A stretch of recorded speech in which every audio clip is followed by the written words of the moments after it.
ನೋಡಿ. So question number 1.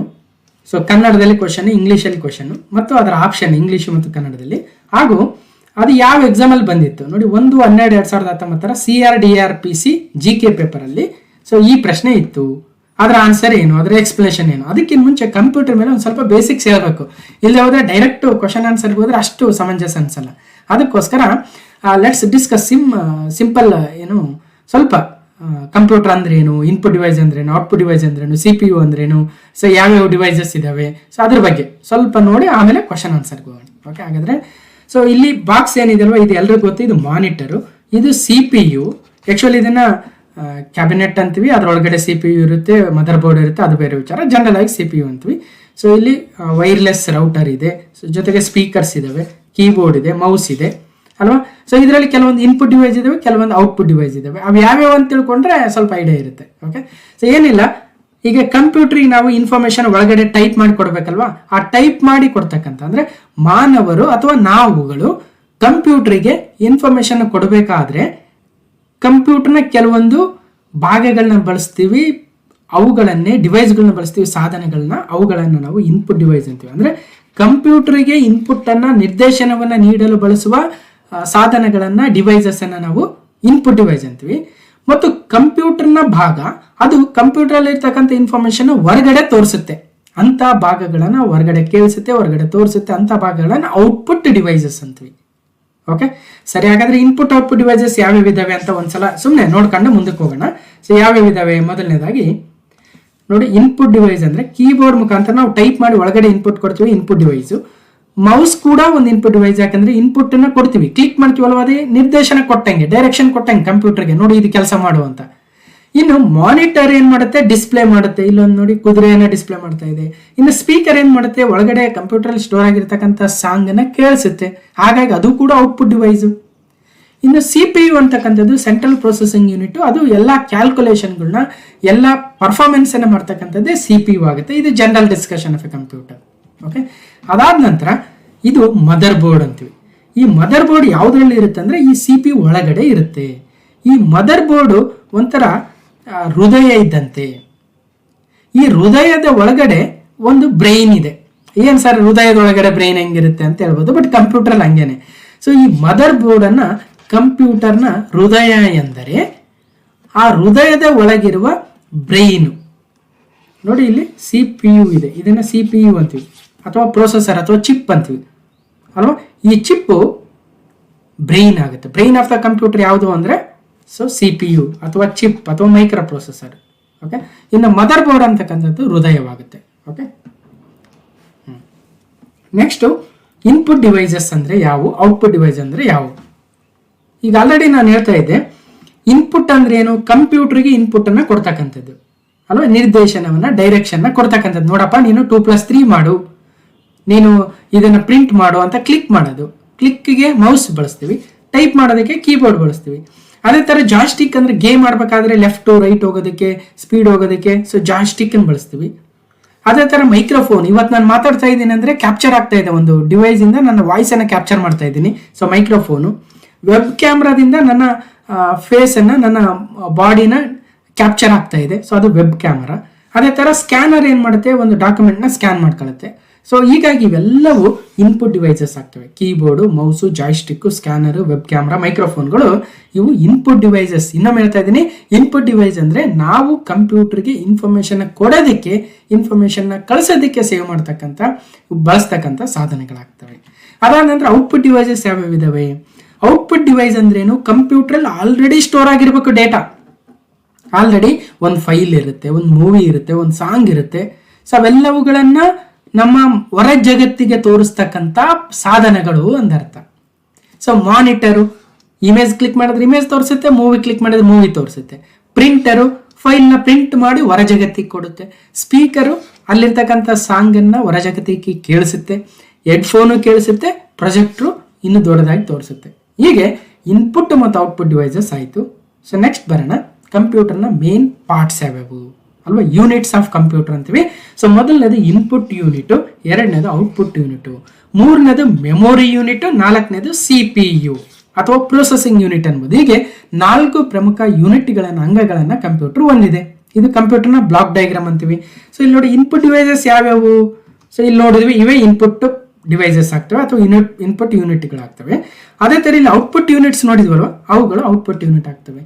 ಇನ್ನು ಮೆಮೊರಿಯಲ್ಲಿ 2 ಭಾಗ ಇದೆ. ಒಂದು ಪ್ರೈಮರಿ ಸ್ಟೋರೇಜು, ಎರಡನೇದು ಸೆಕೆಂಡರಿ ಸ್ಟೋರೇಜ್ ಅಲ್ವಾ. ನೆನಪಿರಲಿ, ಪ್ರೈಮರಿ ಸ್ಟೋರೇಜ್ ಮತ್ತು ಸೆಕೆಂಡರಿ ಸ್ಟೋರೇಜು. ಅದೇ ಥರ CPU ಅಲ್ಲಿ 2 ಭಾಗ ಇದೆ. ಒಂದು ಕಂಟ್ರೋಲ್ ಯೂನಿಟ್, ಇಡೀ ಎಲ್ಲ ಕಂಪ್ಯೂಟರ್ನ ಭಾಗಗಳನ್ನು ಕಂಟ್ರೋಲ್ ಮಾಡುತ್ತೆ. ಈಗ ಕಂಪ್ಯೂಟರ್ಗೆ ಒಂದು ಪೆನ್ ಡ್ರೈವ್ ಹಾಕ್ತೀವಿ, ಅದನ್ನು ಕಂಟ್ರೋಲ್ ಮಾಡೋದು ಯಾವುದು? So again control unit. Printer connect ಮಾಡಿದ್ರೆ ಪ್ರಿಂಟರ್ನ ಕಂಟ್ರೋಲ್ ಮಾಡುತ್ತೆ ಕಂಟ್ರೋಲ್ ಯೂನಿಟ್. ಸೊ ಅದೇ ಥರ ಅರ್ಥಮೆಟಿಕ್ ಆ್ಯಂಡ್ ಲಾಜಿಕ್ ಯೂನಿಟ್ ಅಂತಕ್ಕಂಥ ಇನ್ನೊಂದು ALU ಅಂತ ಇದೆ. ಒಂದು CU, ಇನ್ನೊಂದು ALU. ಇವೆರಡು ಕಂಪ್ಯೂಟರ್ನ ಅಥವಾ CPUನ ಭಾಗಗಳಾಗ್ತವೆ. ಅರ್ಥ ಆಗ್ತಾ ಇದೆ ಅನ್ಕೊಳ್ತೀನಿ. ಓಕೆ, ಸ್ವಲ್ಪ ಮೇಲ್ಮೇಲೆ ಯಾರಿಗೆ ಡೀಟೇಲ್ಸ್ ಬೇಕು ಆಲ್ರೆಡಿ ಇದ್ರ ಮೇಲೆ ಸಪ್ರೇಟ್ ವಿಡಿಯೋಗಳು ಮಾಡಿದ್ದೀನಿ, ಹೋಗಿ ನೋಡ್ಬೋದು. ಕಂಪ್ಯೂಟರ್ದು ಸಪ್ರೇಟ್ ಪ್ಲೇ ಲಿಸ್ಟ್ ಕೂಡ ಇದೆ. ಇಲ್ಲಿ ಇಡೀ ಮ್ಯಾರಥಾನ್ ಕ್ಲಾಸ್ ಮಾಡಿ ಒಂದೇ ವಿಡಿಯೋ ನೋಡಿದ್ರೆ ಸಾಕು, PC ಎಕ್ಸಾಮ್ಗೆ ಎಷ್ಟೋ ರೆಡಿ ಆಗಿದ್ದೀವಿ ಅಂತ ಫೀಲ್ ಬರಬೇಕು ಮತ್ತು ಎಕ್ಸಾಮಲ್ಲಿ ಕೂಡ ಯೂಸ್ ಆಗಿರ್ಬೇಕು. ಆ ಒಂದು ಉದ್ದೇಶದಿಂದ ಪಾಠ ಮಾಡ್ತಾ ಇದ್ದೀನಿ. ಓಕೆ ಸರಿ. ಸೆಂಟ್ರಲ್ ಪ್ರೊಸೆಸಿಂಗ್ ಯೂನಿಟ್ ಅಲ್ಲಿ 2 ಭಾಗ, ಒಂದು CU, ಇನ್ನೊಂದು ALU. ಅದಾದ ನಂತರ ಪ್ರೈಮರಿ ಮತ್ತು ಸೆಕೆಂಡರಿ ಮೆಮೊರಿ ಅಂತ ಹೇಳ್ತಾ ಇದ್ವಿ ಇಲ್ವಲ್ವ. ಪ್ರೈಮರಿ ಅಂದರೆ ನೋಡಿ random access memory, RAM read only memory. So ಇವು ಪ್ರೈಮರಿ ಸ್ಟೋರೇಜ್ಗಳಾಗ್ತವೆ. ಇನ್ನು ಸೆಕೆಂಡ್ರಿ ಸ್ಟೋರೇಜ್ ಅಂದಾಗ ಹಾರ್ಡ್ ಡಿಸ್ಕ್ ಆಗುತ್ತೆ, ಪೆನ್ ಡ್ರೈವ್ ಆಗುತ್ತೆ, CD ಡ್ರೈವ್, DVD ಡ್ರೈವ್ಗಳೆಲ್ಲವೂ ಸೆಕೆಂಡ್ರಿ ಮೆಮೊರಿ ಸ್ಟೋರೇಜ್ಗಳಾಗ್ತವೆ. ಸೊ ಇಷ್ಟನ್ನ ಗ್ಲಾನ್ಸ್ ಮಾಡಿದ ನಂತರ ಸೊ ಇಡೀ ಪಿಕ್ಚರ್ನ ಇಲ್ಲಿ ಕೊಟ್ಟಿದ್ದೀನಿ. ಈಗ ನೇರವಾಗಿ ಪ್ರಶ್ನೆಗಳಿಗೆ ಹೋಗೋಣ. ನಾ ಆಲ್ರೆಡಿ ಹೇಳ್ತಾ ಇದ್ದೆ, ಒಂದು ಇಂಗ್ಲೀಷಲ್ಲಿ ಪ್ರಶ್ನೆ ಇರುತ್ತೆ, ಕನ್ನಡದಲ್ಲಿ ಇರುತ್ತೆ, ಮತ್ತು ಅದು ಯಾವ ಎಕ್ಸಾಮ್ ಅಲ್ಲಿ ಬಂದಿತ್ತು ಅನ್ನೋದನ್ನ ಮೇಲ್ಗಡೆ ಟೈಟಲ್ ಅಲ್ಲಿ ಕೊಟ್ಟಿದ್ದೀನಿ, ಮತ್ತು ಆಪ್ಷನ್ಗಳನ್ನು ಕನ್ನಡ ಇಂಗ್ಲೀಷಲ್ಲಿ ಕೊಟ್ಟಿದ್ದೀನಿ. ಯಾವ್ದು ಬೇಕು ನೋಡ್ಕೋಬಹುದು. ಹೋಗೋಣ. ಸರಿ. ಕಂಪ್ಯೂಟರ್ ಲ್ಯಾನ್ ಲೋಕಲ್ ಏರಿಯಾ ನೆಟ್ವರ್ಕ್ಗೆ ಸಂಪರ್ಕಗೊಳಿಸಿದರೆ ಏನಾಗುತ್ತದೆ ಅಲ್ವಾ. So computer connected to a LAN local area network can ವೇಗವಾಗಿ ಚಲಿಸುತ್ತದೆ, ಅಂತರ್ಜಾಲ ಸಂಪರ್ಕಕ್ಕೆ ಹೋಗುವುದು, ಮಾಹಿತಿ ಮತ್ತು ಉಪಕರಣಗಳನ್ನು ಹಂಚಿಕೊಳ್ಳುತ್ತೆ. ಇವುಗಳಲ್ಲಿ ಯಾವುದೂ ಅಲ್ಲ. ಸೊ ಇಲ್ಲಿ ನಾನು ಇಂಗ್ಲೀಷು ಭಾಳ ಓದಕ್ಕೆ ಹೋಗಲ್ಲ, ಯಾಕಂದರೆ ಟೈಮ್ ಆಗುತ್ತೆ, ಮತ್ತು ಕನ್ನಡದಲ್ಲೇ ಹೆಚ್ಚಿನ PC ಲೆವೆಲ್ಗೆ ಓದ್ತಕ್ಕಂಥವ್ರು ಕನ್ನಡದಲ್ಲೇ ಪ್ರಿಫರ್ ಮಾಡ್ತೀರ ಅನ್ನೋದು ಗೊತ್ತು. ಸೊ ಹಾಗಾಗಿ ಕನ್ನಡದಲ್ಲೇ ನೋಡೋಣ. ನಾಳೆ PSI ಪ್ರಿಪೇರ್ ಆಗೋವಾಗ ಸಪ್ರೇಟ್ ಮತ್ತೆ PSI ಸೇರಿಸಿ ಮಾಡೋಣ. ಓಕೆ ಸರಿ. ಸೊ ಇಲ್ಲೇನಂದರೆ, ಈಗ ಕಂಪ್ಯೂಟರನ್ನು ಒಂದು ಲ್ಯಾನ್ ಅಂತ ಇರುತ್ತೆ. ಲ್ಯಾನ್ ಅಂದ್ರೇನು? ಲೋಕಲ್ ಏರಿಯಾ ನೆಟ್ವರ್ಕು ಅಲ್ವಾ. ಸೊ ಈ ಲ್ಯಾನಲ್ಲಿ ಇನ್ನೊಂದು ಕಂಪ್ಯೂಟರ್ ಇರುತ್ತೆ, ಇನ್ನೊಂದು ಪ್ರಿಂಟರ್ ಇರುತ್ತೆ, ಇನ್ನೊಂದು ಸ್ಕ್ಯಾನರ್ ಇರುತ್ತೆ. ಈ ಕಂಪ್ಯೂಟರ್ನ ಈ ಲ್ಯಾನ್ಗೆ ಕನೆಕ್ಟ್ ಮಾಡಿದಾಗ ಏನು ಅಡ್ವಾಂಟೇಜ್ ಆಗುತ್ತೆ ಅಂದಾಗ, ಇದು ತನ್ನಲ್ಲಿರುವ ಮಾಹಿತಿಯನ್ನು ಬೇರೆ ಇತರೆ ಕಂಪ್ಯೂಟರ್ಗಳೊಂದಿಗೆ ಶೇರ್ ಮಾಡ್ಕೋಬಹುದು ಲ್ಯಾನ್ಗೆ ಕನೆಕ್ಟ್ ಆದಾಗ. ಅಂದರೆ ಈಗ ನಾವೊಂದು ಬ್ಲೂಟೂತ್ ಮೂಲಕ ಕನೆಕ್ಟ್ ಆದಿವಿ ಅಂತ ತಿಳ್ಕೊಳ್ಳಿ. ಬ್ಲೂಟೂತ್ ಮೂಲಕ ಕನೆಕ್ಟ್ ಆದಾಗ ನಮ್ಮ ಮೊಬೈಲಿಂದ ಇನ್ನೊಬ್ಬರು ಮೊಬೈಲ್ಗೆ ಡೇಟಾನ ಸೆಂಡ್ ಮಾಡ್ಬೋದು, ಒಂಥರ ಶೇರ್ ಇಟ್ ಮಾಡ್ತೀವಿ ಅಂತೀವಲ್ವ, ಆ ಥರ. ಸೊ ಹಾಗಾಗಿ ಕಂಪ್ಯೂಟರ್ ಲ್ಯಾನ್ ಸಂಪರ್ಕಗೊಳಿಸಿದಾಗ ಏನಾಗುತ್ತೆ, ಮಾಹಿತಿ ಮತ್ತು ಉಪಕರಣಗಳನ್ನು ಹಂಚಿಕೊಳ್ಬಹುದು. ಈಗ ಒಂದು ಆಫೀಸಲ್ಲಿ ಒಂದು ಲ್ಯಾನ್ ಇದೆ, ಒಂದು ಕಂಪ್ಯೂಟರ್ ಇದೆ, ಒಂದು 10 ಕಂಪ್ಯೂಟರ್ ಇದೆ, ಒಂದು ಪ್ರಿಂಟರ್ ಇದೆ. ಒಂದೇ ಪ್ರಿಂಟರ್ನ 10 ಕಂಪ್ಯೂಟರ್ಗಳಿಂದ ಲ್ಯಾನ್ಗೆ ಕನೆಕ್ಟ್ ಮಾಡಿ ಎಲ್ಲಿಂದ ಬೇಕಾದ್ರೆ ನಾವು ಪ್ರಿಂಟ್ ಮಾಡ್ಬೋದು. ಇಲ್ಲಾಂದರೆ ಸಪ್ರೇಟ್ ಕಂಪ್ಯೂಟರ್ಗೆ ಒಂದೊಂದು ಪ್ರಿಂಟರ್ ತರಕ್ಕಾಗುತ್ತಾ? ಸೊ ಅದಕ್ಕೋಸ್ಕರ ಲ್ಯಾನ್ ಅನ್ನು ಬಳಸಬೇಕು. ಅರ್ಥ ಆಯ್ತು ಅನ್ಕೊಳ್ತೀನಿ. ಓಕೆ. ಸೊ ಮಾಹಿತಿ ಮತ್ತು ಉಪಕರಣಗಳನ್ನು ಹಂಚಿಕೊಳ್ಳುತ್ತೆ. ಸೊ ನೋಡ್ಬೋದು.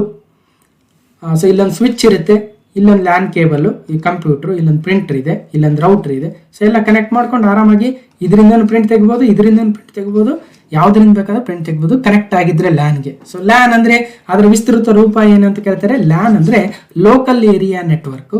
ಇನ್ನೊಂದು ಮ್ಯಾನ್ ಅಂತ ಬರುತ್ತೆ, ಮೆಟ್ರೋಪಾಲಿಟನ್ ಏರಿಯಾ ನೆಟ್ವರ್ಕು. ಇನ್ನೊಂದು ವ್ಯಾನ್ ಅಂತ ಬರುತ್ತೆ, ವೈಡ್ ಏರಿಯಾ ನೆಟ್ವರ್ಕ್. ಇವೆಲ್ಲವುಗಳನ್ನು ಆಲ್ರೆಡಿ ಎಕ್ಸಾಮಲ್ಲಿ ಕೇಳಿದ್ದಾರೆ. ಲ್ಯಾನ್ನ ವಿಸ್ತೃತ ರೂಪ ಏನು, ವ್ಯಾನ್ನ ವಿಸ್ತೃತ ರೂಪ ಏನು. ಇನ್ನೊಂದು ಪ್ಯಾನ್ ಅಂತ ಬರುತ್ತೆ, ಪರ್ಸನಲ್ ಏರಿಯಾ ನೆಟ್ವರ್ಕು. ಸೊ ಹೀಗೆ ಮುಂದೆ ಬರ್ತಾವೆ ಅವೆಲ್ಲ ಎಕ್ಸಾಮ್ ಕ್ವಶನ್ಸ್ ಇದಾವೆ, ಅವುಗಳನ್ನ ಡಿಸ್ಕಷನ್ ಮಾಡೋಣ ಅವಾಗ. ಓಕೆ ನೋಡಿ, wide area network, metropolitan area network, local area network, personal area network. ಇವಂದ್ರೇನು ಅಂತ ನಾನು ಮತ್ತೆ ಡೀಪಾಗಿ ಹೋಗಲ್ಲ, ಭಾಳ ಲೆಂತಿ ಆಗ್ಬಿಡುತ್ತೆ. ಸ್ವಲ್ಪ ಎಲ್ಲೆಲ್ಲಿ ಸಾಧ್ಯ ಅಲ್ಲೆಲ್ಲಿ ಹೇಳ್ತಾ ಹೋಗ್ತೀನಿ. ಓಕೆ. ಇನ್ನು ಕ್ವಶನ್ ನಂಬರ್ 2, ಡ್ಯಾಶ್ಗೆ ಪರಿವರ್ತಿಸಲಾದ ಡಾಕ್ಯುಮೆಂಟ್ಗಳನ್ನು ವೆಬ್ಗೆ ಪ್ರಕಟಿಸಬಹುದು ಅಂತ ಸೊ CRDRPC 2019 ಕೇಳಿದ್ದಾರೆ. ಓಕೆ. ಸೊ ಅಂದರೆ ಯಾವ ಒಂದು HTML ಫೈಲ, HTTP ಫೈಲ್ ಅಥವಾ ಡಾಕ್ ಫೈಲ, WW ಇದ್ದರೆ ಅದನ್ನು ವೆಬ್ಗೆ ಪ್ರಕಟಿಸ್ಬೋದು. ಅಂದರೆ ಈಗ ಒಂದು ವೆಬ್ಸೈಟ್ ಇರುತ್ತೆ, ವೆಬ್ಸೈಟಲ್ಲಿ ಹೋದಾಗ ಅವು ಪೇಜಸ್ ಕಾಣ್ತಾವಲ್ವ, ಆ ಪೇಜ್ಗಳು ಯಾವ ಪೇಜ್ಗಳು ಅಂದರೆ ಅರ್ಥ ಸೊ HTML ಪೇಜ್ಗಳೇ ಆಗಿರ್ತವೆ. HTML hyper text markup language ಅಂತ ಕರಿತೀವಿ. ಸೊ ಹೀಗೆ ಹೈಪರ್ ಟೆಕ್ಸ್ಟ್ ಮಾರ್ಕಪ್ ಲ್ಯಾಂಗ್ವೇಜ್ನ ಒಂದು ಡಾಕ್ಯುಮೆಂಟ್ಗಳನ್ನು ನಾವು ವೆಬ್ಸೈಟ್ಗೆ ಪ್ರಕಟಣೆಯನ್ನು ಮಾಡ್ಬೋದು. ಸೊ HTMLನ ವಿಸ್ತೃತ ರೂಪ ಕೇಳ್ಬೋದು hyper text markup language. So ಯಾವ ಥರ ಇರುತ್ತೆ ಅದು? ಸುಮ್ಮನೆ ಒಂದು ಎಕ್ಸಾಂಪಲ್ಗೆ ಈ ಥರ HTML ಬಾಡಿ H1P ಅಂತ ಇರುತ್ತೆ. ಆ್ಯಕ್ಚುಲಿ ಇದು ಕೋಡು, ಇದನ್ನ ನಾವು ಪ್ರಕಟ ಮಾಡಿದಾಗ ವೆಬ್ಸೈಟ್ಗೆ ಹಾಕಿದಾಗ ಅದು ಆ್ಯಕ್ಚುಲಿ ಈ ಥರ ಒಂದು ವೆಬ್ಸೈಟ್ನ ಪೇಜ್ ಆಗಿ ಬರುತ್ತೆ. ಸೊ ಸಿಂಪಲ್ ಆಗಿ HTML ಅನ್ನೋದೊಂದು ವೆಬ್ ಲ್ಯಾಂಗ್ವೇಜ್ ಆಗುತ್ತೆ, ಹೈಪರ್ ಟೆಕ್ಸ್ಟ್ ಮಾರ್ಕಪ್ ಲ್ಯಾಂಗ್ವೇಜ್. ಈ .html ಅಂದರೆ ವೆಬ್ ಪೇಜ್ ಅಂತ ನೋಡಿದ್ವಿ. ಅದೇ ಥರ .docx ಅಂದರೆ ಏನಂತ ಕೇಳ್ತಾರೆ, ಒಂದು ವರ್ಡ್ ಡಾಕ್ಯುಮೆಂಟ್ ಆಗುತ್ತೆ. XLSX ಅಂದರೆ ಎಕ್ಸೆಲ್ನ ಎಕ್ಸ್ಟೆನ್ಷನ್ XLSX, ಪವರ್ ಪಾಯಿಂಟ್ ಅಂದರೆ PPTX, ನೋಟ್ ಪ್ಯಾಡ್ ಅಂದರೆ TXT, MS ಪೇಂಟ್ ಅಂದರೆ BMP, audio file MP3, video file MP4, HTML ಅಂದರೆ .html ಆಗ್ಬೋದು ಅಥವಾ .html ಆಗ್ಬೋದು, JPG ಅಂದರೆ .jpg ಇರ್ತವೆ. ಸೊ ಇಮೇಜ್ ಫೈಲ್ನ ಎಕ್ಸ್ಟೆನ್ಷನ್ ಏನು ಅಂತ ಕೇಳಿದರೆ ಸೊ .jpg ಕೇಳಿದ್ದಾರೆ ಸಹಿತನೆ. ಓಕೆ, ಸೊ ನೆಕ್ಸ್ಟ್ ಹೋಗೋಣ. 1024 ಕಿಲೋಬೈಟ್ಗಳು ಯಾವುದಕ್ಕೆ ಸಮನಾಗಿರ್ತವೆ? 1024 ಕಿಲೋಬೈಟ್ಸ್ ಈಕ್ವಲ್ ಟು ಅಂದರೆ 1 ಮೆಗಾಬೈಟಾ ಅಥವಾ 1 ಟೆರಾಬೈಟಾ 1 ಕಿಲೋಬೈಟಾ? ಸೊ ಇದು ಸ್ವಲ್ಪ ಕನ್ಫ್ಯೂಸ್ ಆಗುತ್ತೆ, ಅದಕ್ಕೆ ನಿಮಗೆ ಸ್ವಲ್ಪ 1024 kilobyte 1024 KB is equal to 1 MB. So ಯಾವ ಥರ ಸರ್ ಇದೆ ಅಂತಂದರೆ, ಈಗೇನಿಲ್ಲ ನಮ್ಮ ಕಂಪ್ಯೂಟರ್ ಲ್ಯಾಂಗ್ವೇಜಲ್ಲಿ ನಾವು ಬೈನರಿ ಡಿಜಿಟ್ಸ್ ಅಂತೀವಿ. ಬೈನರಿ ಡಿಜಿಟ್ಸ್ ಅಂದರೆ ಜನರಲ್ ಆಗಿ ನಾವು ಬಿಟ್ಸ್ ಅಂತೀವಿ. 0 ಮತ್ತು 1 ಇವೆರಡೇ ಕಂಪ್ಯೂಟರ್ ಲ್ಯಾಂಗ್ವೇಜಲ್ಲಿ ಬಳಸ್ತಕ್ಕಂಥ ಸಂಖ್ಯೆಗಳಾಗ್ತವೆ. ಸೊ 0 ಮತ್ತು 1 ಎರಡೇ. ನಮ್ಮ ದಶಮಾನ ಪದ್ಧತಿಯಲ್ಲಿ ಏನಿದ್ದಾವೆ 0 to 9 ಬಳಸ್ತೀವಿ, ಪಂಚಮಾನ ಪದ್ಧತಿಯಲ್ಲಿ 0 to 4 ಬಳಸ್ತೀವಿ. ಅದೇ ಥರ ದ್ವಿಮಾನ ಪದ್ಧತಿಯಲ್ಲಿ, ದ್ವಿಮಾನ ಅಂದರೆ ಎರಡು ಅಂಕೆಗಳಿರ್ತಕ್ಕಂಥ ಸಂಖ್ಯಾ ಪದ್ಧತಿ 0 ಮತ್ತು 1. ಈ 0ನೂ ಒಂದು ಬಿಟ್ ಅಂತೀವಿ, ಅದೇ ಥರ 1ನೂ ಒಂದು ಬಿಟ್ ಅಂತೀವಿ. ಹೀಗೆ ಬಿಟ್ಗಳು ಎಷ್ಟಿದಾವೆ ಅಂದರೆ 2 ಇದ್ದಾವೆ ಅಲ್ವಾ? ಸರಿ. ಸೊ ನೆಕ್ಸ್ಟು ಹೀಗೆ 0 1 ಬಿಟ್ಟು 1 1 ಬಿಟ್ಟು ಅಂತ ಹೇಳಿದ್ವಲ್ವ. 0 1 1 0 ಹೀಗೆ ಒಂದು 0 0s ಅಥವಾ 1 1s ಸೇರಿ ಒಟ್ಟು 4 ಬಿಟ್ಗಳನ್ನು ಜೋಡಣೆ ಮಾಡಿದಾಗ ಅದನ್ನು ಒಂದು ನಿಬ್ಬಲ್ ಅಂತೀವಿ, ಒಂದು ನಿಬ್ಬಲ್. ಹೀಗೆ 0 1ಗಳ 8 ಬಿಟ್ಗಳನ್ನು ಸೇರಿಸಿದಾಗ 0 1 0 1 1 0 1 1 ಹೀಗೆ ಒಟ್ಟು 8 ಬಿಟ್ಗಳನ್ನು ಸೇರಿಸಿದಾಗ ಅಂದರೆ 2 ನಿಬ್ಬಲ್ಗಳನ್ನು ಸೇರಿಸಿದಾಗ ಒಂದು ಬೈಟ್ ಆಗುತ್ತೆ. ಒಂದು ಬೈಟ್ ಅಂದರೆ 8 ಬಿಟ್ಗಳು ಅನ್ನೋದು ನೆನಪಿಡ್ಬೇಕು ಅಲ್ವಾ? 8 ಬಿಟ್ಟು ಕರೆಕ್ಟ್ ಹೇಳಿದೆ ಈಗ ತಾನೆ. ಹೀಗೆ 1 bite 2 bite 3 bite 4 bite 5 bite 6 bite 7 bite 8 bite 1024 ಬೈಟುಗಳಾದಾಗ 1 kilobyte ಆಗುತ್ತೆ, 1 KB. ಅರ್ಥ ಆಯ್ತಲ್ವಾ? ಸೊ 1 ಬಿಟ್ಟು 2 ಬಿಟ್ಟು 3 ಬಿಟ್ಟು 4 ಬಿಟ್ ಅಂದ್ರೆ 1 ನಿಬ್ಬಲ್ಲು, 8 ಬಿಟ್ ಅಂದ್ರೆ 1 ಬೈಟು. 1 ಬೈಟಿಂದ 1024 ಬೈಟ್ಗೆ ಹೋದಾಗ 1 KB. ಕೆ ಅಂದ್ರೆ ಏನು? 1000 ಜನರಲಿ, ಕಿಲೋಗ್ರಾಮ್ ಅಂತೀವಿ. 1000 ಗ್ರಾಮ್ಸ್ ಆದರೆ 1 kg ಅಲ್ವಾ? ಸೊ ಅದೇ ಥರ 1024 ಬೈಟ್ಸ್ ಆದರೆ ಮಾತ್ರ ಇಲ್ಲಿ 1 ಕಿಲೋಬೈಟ್ ಆಗುತ್ತೆ. ಹೀಗೆ 1 ಕಿಲೋಬೈಟ್ 2 ಕಿಲೋಬೈಟ್ 3 ಕಿಲೋಬೈಟ್ ಸೇರಿದಾಗ ಒಟ್ಟು 1024 ಕಿಲೋಬೈಟ್ ಸೇರಿದ್ರೆ ಎಷ್ಟಾಗುತ್ತೆ ಅಂತ ಕೇಳಿದ್ದಾರೆ. 1024 ಕಿಲೋಬೈಟ್ ಸೇರಿದ್ರೆ ಎಷ್ಟಾಗುತ್ತೆ? 1 ಮೆಗಾಬೈಟ್ ಆಗುತ್ತೆ. ಹೀಗೆ 1024 ಮೆಗಾಬೈಟ್ಗಳು ಸೇರಿ 1 ಗಿಗಾಬೈಟ್ ಆದರೆ 1024 ಗಿಗಾಬೈಟ್ಗಳು ಸೇರಿ 1 ಟೆರಾಬೈಟ್ ಆಗುತ್ತೆ. 1024 ಟೆರಾಬೈಟ್ಗಳು ಸೇರಿ 1 ಪೆಟಾಬೈಟ್ ಆಗುತ್ತೆ. 1024 ಪೆಟಾಬೈಟ್ಗಳು ಸೇರಿ 1 ಎಕ್ಸಾಬೈಟ್ ಆಗುತ್ತೆ. Next zettabyte, next yottabyte. ಹೀಗೆ ಬೈಟು, ಕಿಲೋಬೈಟು, ಮೆಗಾಬೈಟು, ಗಿಗಾಬೈಟು, ಟೆರಾಬೈಟು, ಪೆಟಾಬೈಟು, ಎಕ್ಸಾಬೈಟು, ಜೆಟಾಬೈಟು, ಯೋಟಾಬೈಟು ಓದಂಗೆಲ್ಲ ಜಾಸ್ತಿ ಆಗುತ್ತೆ ಸ್ಟೋರೇಜು. ಅರ್ಥ ಆಗ್ತಾ ಇದೆಯಾ? ಈಗ ಮೆಗಾಬೈಟ್ ದೊಡ್ಡದ, ಗಿಗಾಬೈಟ್ ದೊಡ್ಡದಂದ್ರೆ ಗಿಗಾಬೈಟ್ ದೊಡ್ಡದು. ಯಾಕಂದ್ರೆ 1 ಗಿಗಾಬೈಟಲ್ಲಿ 1024 ಮೆಗಾಬೈಟ್ಗಳಿದ್ದಾವೆ. ಅದೇ ಥರ 1 ಮೆಗಾಬೈಟಲ್ಲಿ 1024 ಕಿಲೋಬೈಟ್ಗಳಿದ್ದಾವೆ. 1 ಕಿಲೋಬೈಟ್ಗಳಲ್ಲಿ 1024 ಬೈಟ್ ಇದ್ದಾವೆ. 1 ಬೈಟಲ್ಲಿ 8 ಬಿಟ್ ಇದ್ದಾವೆ. 8 ಬಿಟ್ಟಲ್ಲಿ 2 ನಿಬಲ್ ಮಾಡ್ಬೋದು. ಸೊ ಹೀಗೆ ಸ್ವಲ್ಪ ಅರ್ಥ ಆಯ್ತು ಅನಿಸುತ್ತೆ. ಸ್ವಲ್ಪ ಲೆವೆಲ್ ಜಾಸ್ತಿ ಇರುತ್ತೆ ಮತ್ತು ಕ್ವಶನ್ ಕೇಳ್ತಾರಲ್ವ, ಏನು ಮಾಡ್ಬೇಕು, ರೆಡಿ ಆಗಬೇಕು. ಸೊ 1024 ಕಿಲೋಬೈಟ್ಗಳು ಯಾವುದಕ್ಕೆ ಸಮನಾಗಿದ್ದಾವೆ ಅಂದರೆ 1 ಮೆಗಾಬೈಟ್ಗೆ ಸಮನಾಗಿದ್ದಾವೆ.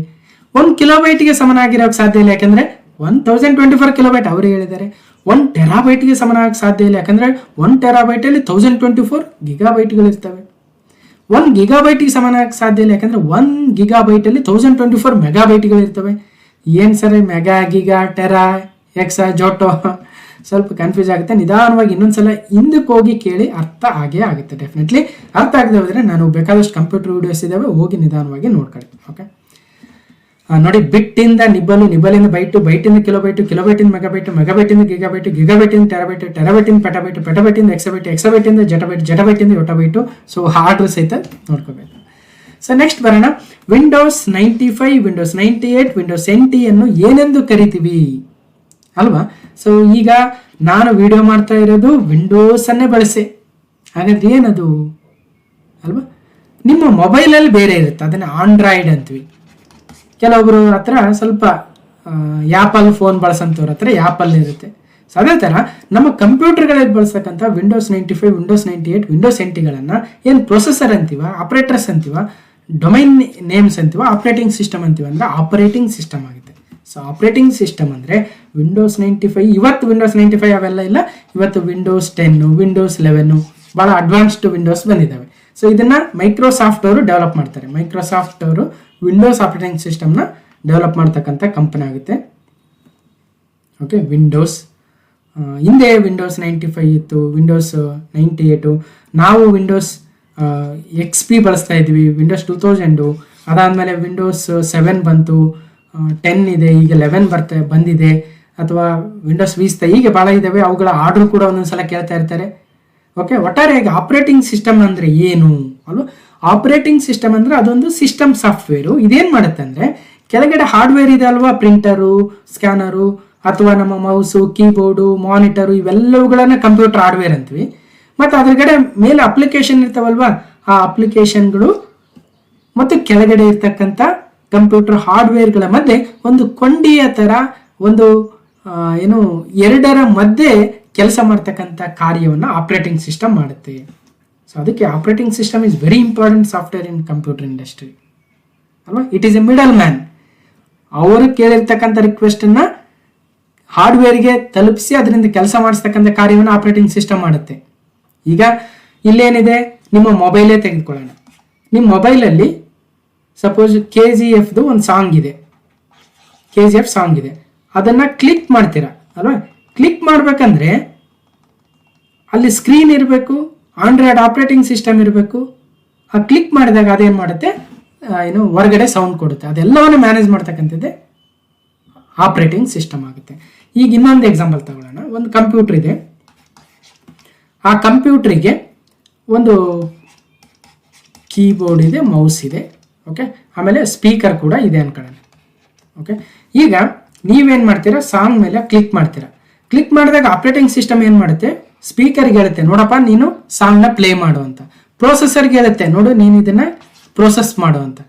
ಸೊ ಹೀಗೆ ಇಡೀ ಕಂಪ್ಯೂಟರ್ನ ಮ್ಯಾನೇಜ್ ಮಾಡ್ತಕ್ಕಂಥ ಹಾರ್ಡ್ವೇರನ್ನು ಮತ್ತು ಮೇಲ್ಗಡೆ ಇರ್ತಕ್ಕಂಥ ಅಪ್ಲಿಕೇಶನ್ ರನ್ ಮಾಡ್ತಕ್ಕಂಥ ಕೆಲಸವನ್ನು ಆಪ್ರೇಟಿಂಗ್ ಸಿಸ್ಟಮ್ ಮಾಡುತ್ತೆ. ಯಾವ್ಯಾವ ಇದಾವೆ ಸರ್ ಅಂತ ಆಪ್ರೇಟಿಂಗ್ ಸಿಸ್ಟಮ್ ಅಂದರೆ ವಿಂಡೋಸ್ ಇದೆ, ಮೈಕ್ರೋಸಾಫ್ಟ್ ಡೆವಲಪ್ ಮಾಡಿರೋದು. ಲಿನಕ್ಸ್ ಇದೆ, ಇದೊಂದು ಓಪನ್ ಸೋರ್ಸ್ ಆಪ್ರೇಟಿಂಗ್ ಸಿಸ್ಟಮ್ ಅಂದರೆ ಫ್ರೀ ಸಾಫ್ಟ್ವೇರ್ ಲಿನಕ್ಸ್.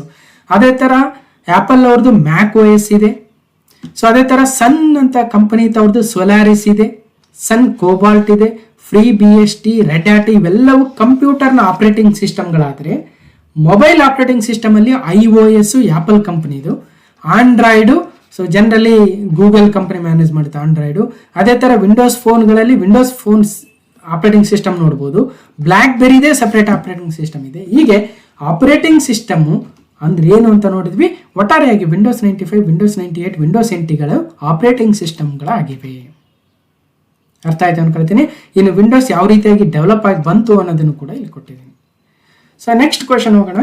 ನೀವು ಕೆಲವು ಪಠ್ಯವನ್ನು ಒಂದು ಪುಟದಿಂದ ಬೇರೆ ಪುಟಕ್ಕೆ ಸರಿಸಲು ಬಯಸಿದಾಗ ಉತ್ತಮ ವಿಧಾನ ಯಾವುದು? ಸೊ ಏನಿಲ್ಲ, 2 ಪೇಜ್ ಓಪನ್ ಮಾಡಿದ್ದೀರಿ, 2 ವರ್ಡ್ ಪೇಜ್ ಅನ್ಕೊಳ್ಳೋಣ. ಇದು 1 ಪೇಜ್ ನಂಬರ್ 1, ಇದು ಪೇಜ್ ನಂಬರ್ 2 ಅನ್ಕೊಳ್ಳೋಣ.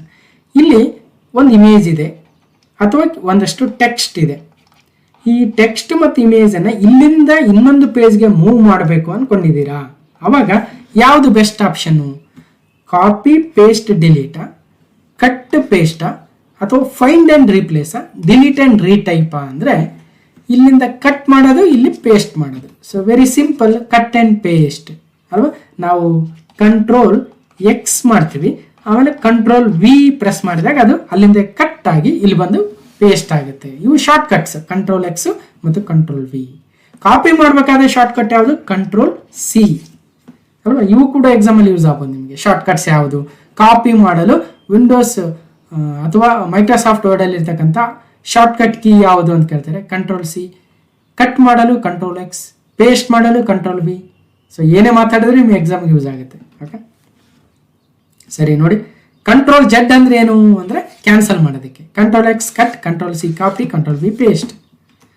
ಅದಾದ ನಂತರ ಆಂಡ್ರಾಯ್ಡ್ನ ಇತ್ತೀಚಿನ ಯಾವ ಆವೃತ್ತಿ 2019ರಲ್ಲಿ ಪ್ರಾರಂಭಿಸಲಾಯಿತು ಅಂತ CIDR 2019ರಲ್ಲಿ ಕೇಳಿದ್ದಾರೆ. ಒಂಥರ ಕರೆಂಟ್ ಅಫೇರ್ಸು ಅನ್ಬೋದು, ಒಂಥರ ಕಂಪ್ಯೂಟರ್ ಪ್ರಶ್ನೆಯೂ ಆಗಿರ್ಬೋದು. ಹಾಗಾದರೆ 2019ರಲ್ಲಿ ಆಂಡ್ರಾಯ್ಡ್ 10 ಬಂದಿತ್ತು. ಇವಾಗ ಏನಿದೆ ಕತೆ? ಆಗ ಆಂಡ್ರಾಯ್ಡ್ 10 2019ರಲ್ಲಿ ರಿಲೀಸ್ ಆದರೆ ನಂತರ ಆಂಡ್ರಾಯ್ಡ್ 11, 12, ಈಗ 13 ನಡೀತಾ ಇದೆ. ಆಂಡ್ರಾಯ್ಡ್ 13 ಈಗ ಪ್ರೆಸೆಂಟ್ 2022 ಆಗಸ್ಟ್ 15 ರಿಲೀಸ್ ಆಗಿತ್ತು. ನಂತರ ಆಂಡ್ರಾಯ್ಡ್ 4 ಏನಿದೆ ಅಲ್ವಾ, ಅದನ್ನು 2023 Q3ಯಲ್ಲಿ ರಿಲೀಸ್ ಮಾಡೋದಕ್ಕೆ ರೆಡಿ ಆಗ್ತಾ ಇದ್ದಾರೆ. ಜೊತೆಗೆ ಆಂಡ್ರಾಯ್ಡ್ 15 ಮುಂದಿನ ವರ್ಷ ಬರುತ್ತೆ. ಈಗ ಪ್ರಸ್ತುತ ರನ್ ಆಗ್ತಾ ಇರ್ತಕ್ಕಂಥ ಆಂಡ್ರಾಯ್ಡ್ನ ವರ್ಷನ್ ಯಾವುದು ಅಂದರೆ ಆಂಡ್ರಾಯ್ಡ್ 13. ನಮ್ಮ ಮೊಬೈಲಲ್ಲಿ ಆಂಡ್ರಾಯ್ಡ್ 13 ರನ್ ಆಗ್ತಾ ಇದೆ. ಓಕೆ, ಇನ್ನು ವೈಫೈ ಏನನ್ನ ಬಳಸುತ್ತದೆ? 2021ರ ಸಿವಿಲ್ PCಯಲ್ಲಿ ಕೇಳಿದ್ದಾರೆ. ಸೊ ವೈಫೈ ಇದನ್ನು ಆಲ್ರೆಡಿ ನಾನು ಸಿವಿಲ್ PC 2021ರ ಪ್ರಶ್ನೆ ಪತ್ರಿಕೆಯನ್ನು 4 ಭಾಗಗಳಲ್ಲಿ ಸೆಪರೇಟಾಗಿ ಡಿಸ್ಕಷನ್ ಮಾಡಿದ್ದೆ. ಯಾರು ನೋಡಿಲ್ಲ, ಇಡೀ ಕಂಪ್ಲೀಟ್ ಪೇಪರ್ನ ಡಿಸ್ಕಷನ್ ಮಾಡಿದ್ದೀನಿ, ಹೋಗಿ ನೋಡ್ಬೋದು. ಇಲ್ಲಿ ಸ್ವಲ್ಪ ಗ್ಲಾನ್ಸ್ ಮಾಡಿ ಮುಂದಕ್ಕೆ ಹೋಗ್ಬಿಡ್ತೀನಿ, ಯಾಕಂದರೆ ಭಾಳಷ್ಟು ಕ್ವಶನ್ಗಳನ್ನ ಡಿಸ್ಕಷನ್ ಮಾಡೋದಿದೆ. ಓಕೆ, ಸೊ ವೈಫೈಯು ರೇಡಿಯೋ ವೇವ್ಸನ್ನು ಬಳಸುತ್ತದೆ. ಸೊ ವೈಫೈ ಅಂತ ಆನ್ ಮಾಡ್ತೀರಾ, ಸೊ ಅದು ಯಾವ ರೀತಿಯಾಗಿ ಕನೆಕ್ಟ್ ಆಗುತ್ತೆ, ಸೊ ಎಷ್ಟು ಗಿಗಾಹರ್ಟ್ಸಲ್ಲಿ ಇದಾಗುತ್ತೆ ಅಂದರೆ ಒಟ್ಟಿನಲ್ಲಿ ವೈಫೈಯನ್ನು ನಾವು ವೈರ್ಲೆಸ್ ಫಿಡಿಲಿಟಿ ಅಂತ ಕರಿತೀವಿ. ಸೊ ವೈರ್ಲೆಸ್ ಫಿಡಿಲಿಟಿ, ಸೊ ಅದರ ವೈಫೈನ ಒಂದು ವಿಸ್ತೃತ ರೂಪವಾಗುತ್ತೆ. ಸೊ ಆಲ್ಮೋಸ್ಟ್ ನಮ್ಮ ಮೊಬೈಲ್ಗಳಲ್ಲೆಲ್ಲ ಈ ಥರ ನೋಡಿರ್ತೀವಿ ಸಿಂಬಲ್ಲು. ಅದು ಯಾವ ಕಿರಣಗಳನ್ನು ಬಳಸುತ್ತದೆ ಅಂದರೆ ರೇಡಿಯೋ ಅಲೆಗಳನ್ನು, ರೇಡಿಯೋ ವೇವ್ಗಳನ್ನು ಬಳಸುತ್ತದೆ. Okay, radio frequencies. So wifi. ಇನ್ನು ಪ್ರೊಸೆಸರ್ ಚಿಪ್ನ ವೇಗವನ್ನು ಯಾವುದರಿಂದ ಅಳೆಯಲಾಗುತ್ತದೆ? Speed of a processor chip is measured in ಅಲ್ವಾ, ಸ್ಪೀಡ್. ಈಗ ಉಸೇನ್ ಬೋಲ್ಟ್ ಸ್ಪೀಡ್ ಎಷ್ಟಿದೆ ಅಲ್ವಾ? ಸೊ 1 ನಿಮಿಷದಲ್ಲಿ ಎಷ್ಟು ಓಡ್ತಾನೆ, 1 ಸೆಕೆಂಡಲ್ಲಿ ಎಷ್ಟು 100 ಮೀಟರ್ ಎಷ್ಟು ಅಂತ ಹೇಳ್ತೀವಿ. ಅಥವಾ ಒಂದು ವೆಹಿಕಲ್ಲು ಎಷ್ಟು ಸ್ಪೀಡಲ್ಲಿ ಹೋಗ್ತಾ ಇದೆ ಅಲ್ವಾ? ಅದೇ ಥರ ಪ್ರೊಸೆಸರಲ್ಲಿ ಇರ್ತಕ್ಕಂಥ ಚಿಪ್ಪು ಅದು ಎಷ್ಟು ವೇಗವಾಗಿ ಕಾರ್ಯನಿರ್ವಹಿಸುತ್ತದೆ, ಎಷ್ಟು ಬೇಗ ಕಾರ್ಯನಿರ್ವಹಿಸುತ್ತದೆ ಅಲ್ವಾ? ಅದನ್ನು ಯಾವ ರೀತಿಯಾಗಿ ಹೇಳ್ತೀವಿ ನಾವು? ಈಗ ಮಾನವರ ಬ್ರೈನು 1 ನಿಮಿಷದಲ್ಲಿ 1 ಮಿನಿಟಲ್ಲಿ 1 ಪೇಜ್ ಓದ್ಬೋದು. 1 ಪೇಜಲ್ಲಿ 100 ವರ್ಡ್ಸ್ ಇದಾವೆ ಅಂತ ತಿಳ್ಕೊಳ್ಳೋಣ. ಅಂದರೆ 1 ಪೇಜಲ್ಲಿ 100 ವರ್ಡ್ಸ್, ಅವಾಗ 100 ವರ್ಡ್ಸ್ ಪರ್ ಮಿನಿಟ್ ಆಗುತ್ತೆ. ಎಷ್ಟು ವರ್ಡ್ಸು? 100 ವರ್ಡ್ಸ್ ಪರ್ ಮಿನಿಟ್ ಆಗುತ್ತೆ. ಅದೇ ಥರ ಪ್ರೊಸೆಸರ್ ಚಿಪ್ಪು ಎಷ್ಟು ವರ್ಡ್ಗಳನ್ನು ಎಕ್ಸಿಕ್ಯೂಟ್ ಮಾಡುತ್ತೆ, ಎಷ್ಟು ಇನ್ಸ್ಟ್ರಕ್ಷನ್ಗಳನ್ನು ಎಕ್ಸಿಕ್ಯೂಟ್ ಮಾಡುತ್ತೆ, ಅದನ್ನು ಯಾವ ರೀತಿಯಾಗಿ ಹೇಳ್ತೀವಿ ಅಂದರೆ ಸೊ ಮೆಗಾ ಹರ್ಟ್ಸಲ್ಲಿ ಅಥವಾ ಗಿಗಾ ಹರ್ಟ್ಸಲ್ಲಿ, ಇವತ್ತಿನ ಕಾಲದಲ್ಲಿ ಗಿಗಾ ಹರ್ಟ್ಸಲ್ಲಿ ಅಳಿತಾ ಇದ್ದೀವಿ.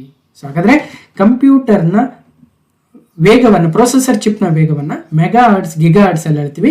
Speed of a processor chip is measured in gigahertz ಅಥವಾ ಮೆಗಾ ಹರ್ಟ್ಸಿಂದ ಇತ್ತು, ಇವಾಗ ಫಾಸ್ಟ್ ಆಗಿದ್ದಾವೆ CPU. ಸೊ ಹಾಗಾಗಿ ಗಿಗಾ ಹರ್ಟ್ಸಲ್ಲಿ ಅಳಿತೀವಿ ಕಂಪ್ಯೂಟರ್ನ ವೇಗವನ್ನು.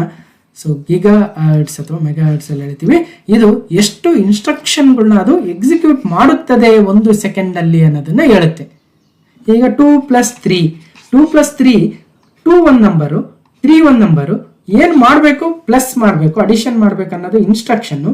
ಹೀಗೆ ಇವುಗಳಲ್ಲಿ 1, 2, 3 ಇನ್ಸ್ಟ್ರಕ್ಷನ್ ಇದೆ. 2 + 3 ಅನ್ನೋದು ಒಂದು ಇನ್ಸ್ಟ್ರಕ್ಷನ್ಸ್ ಅಂತೀವಿ, ಅವುಗಳನ್ನ ಎಕ್ಸಿಕ್ಯೂಟ್ ಮಾಡುತ್ತೆ ಕಂಪ್ಯೂಟರ್.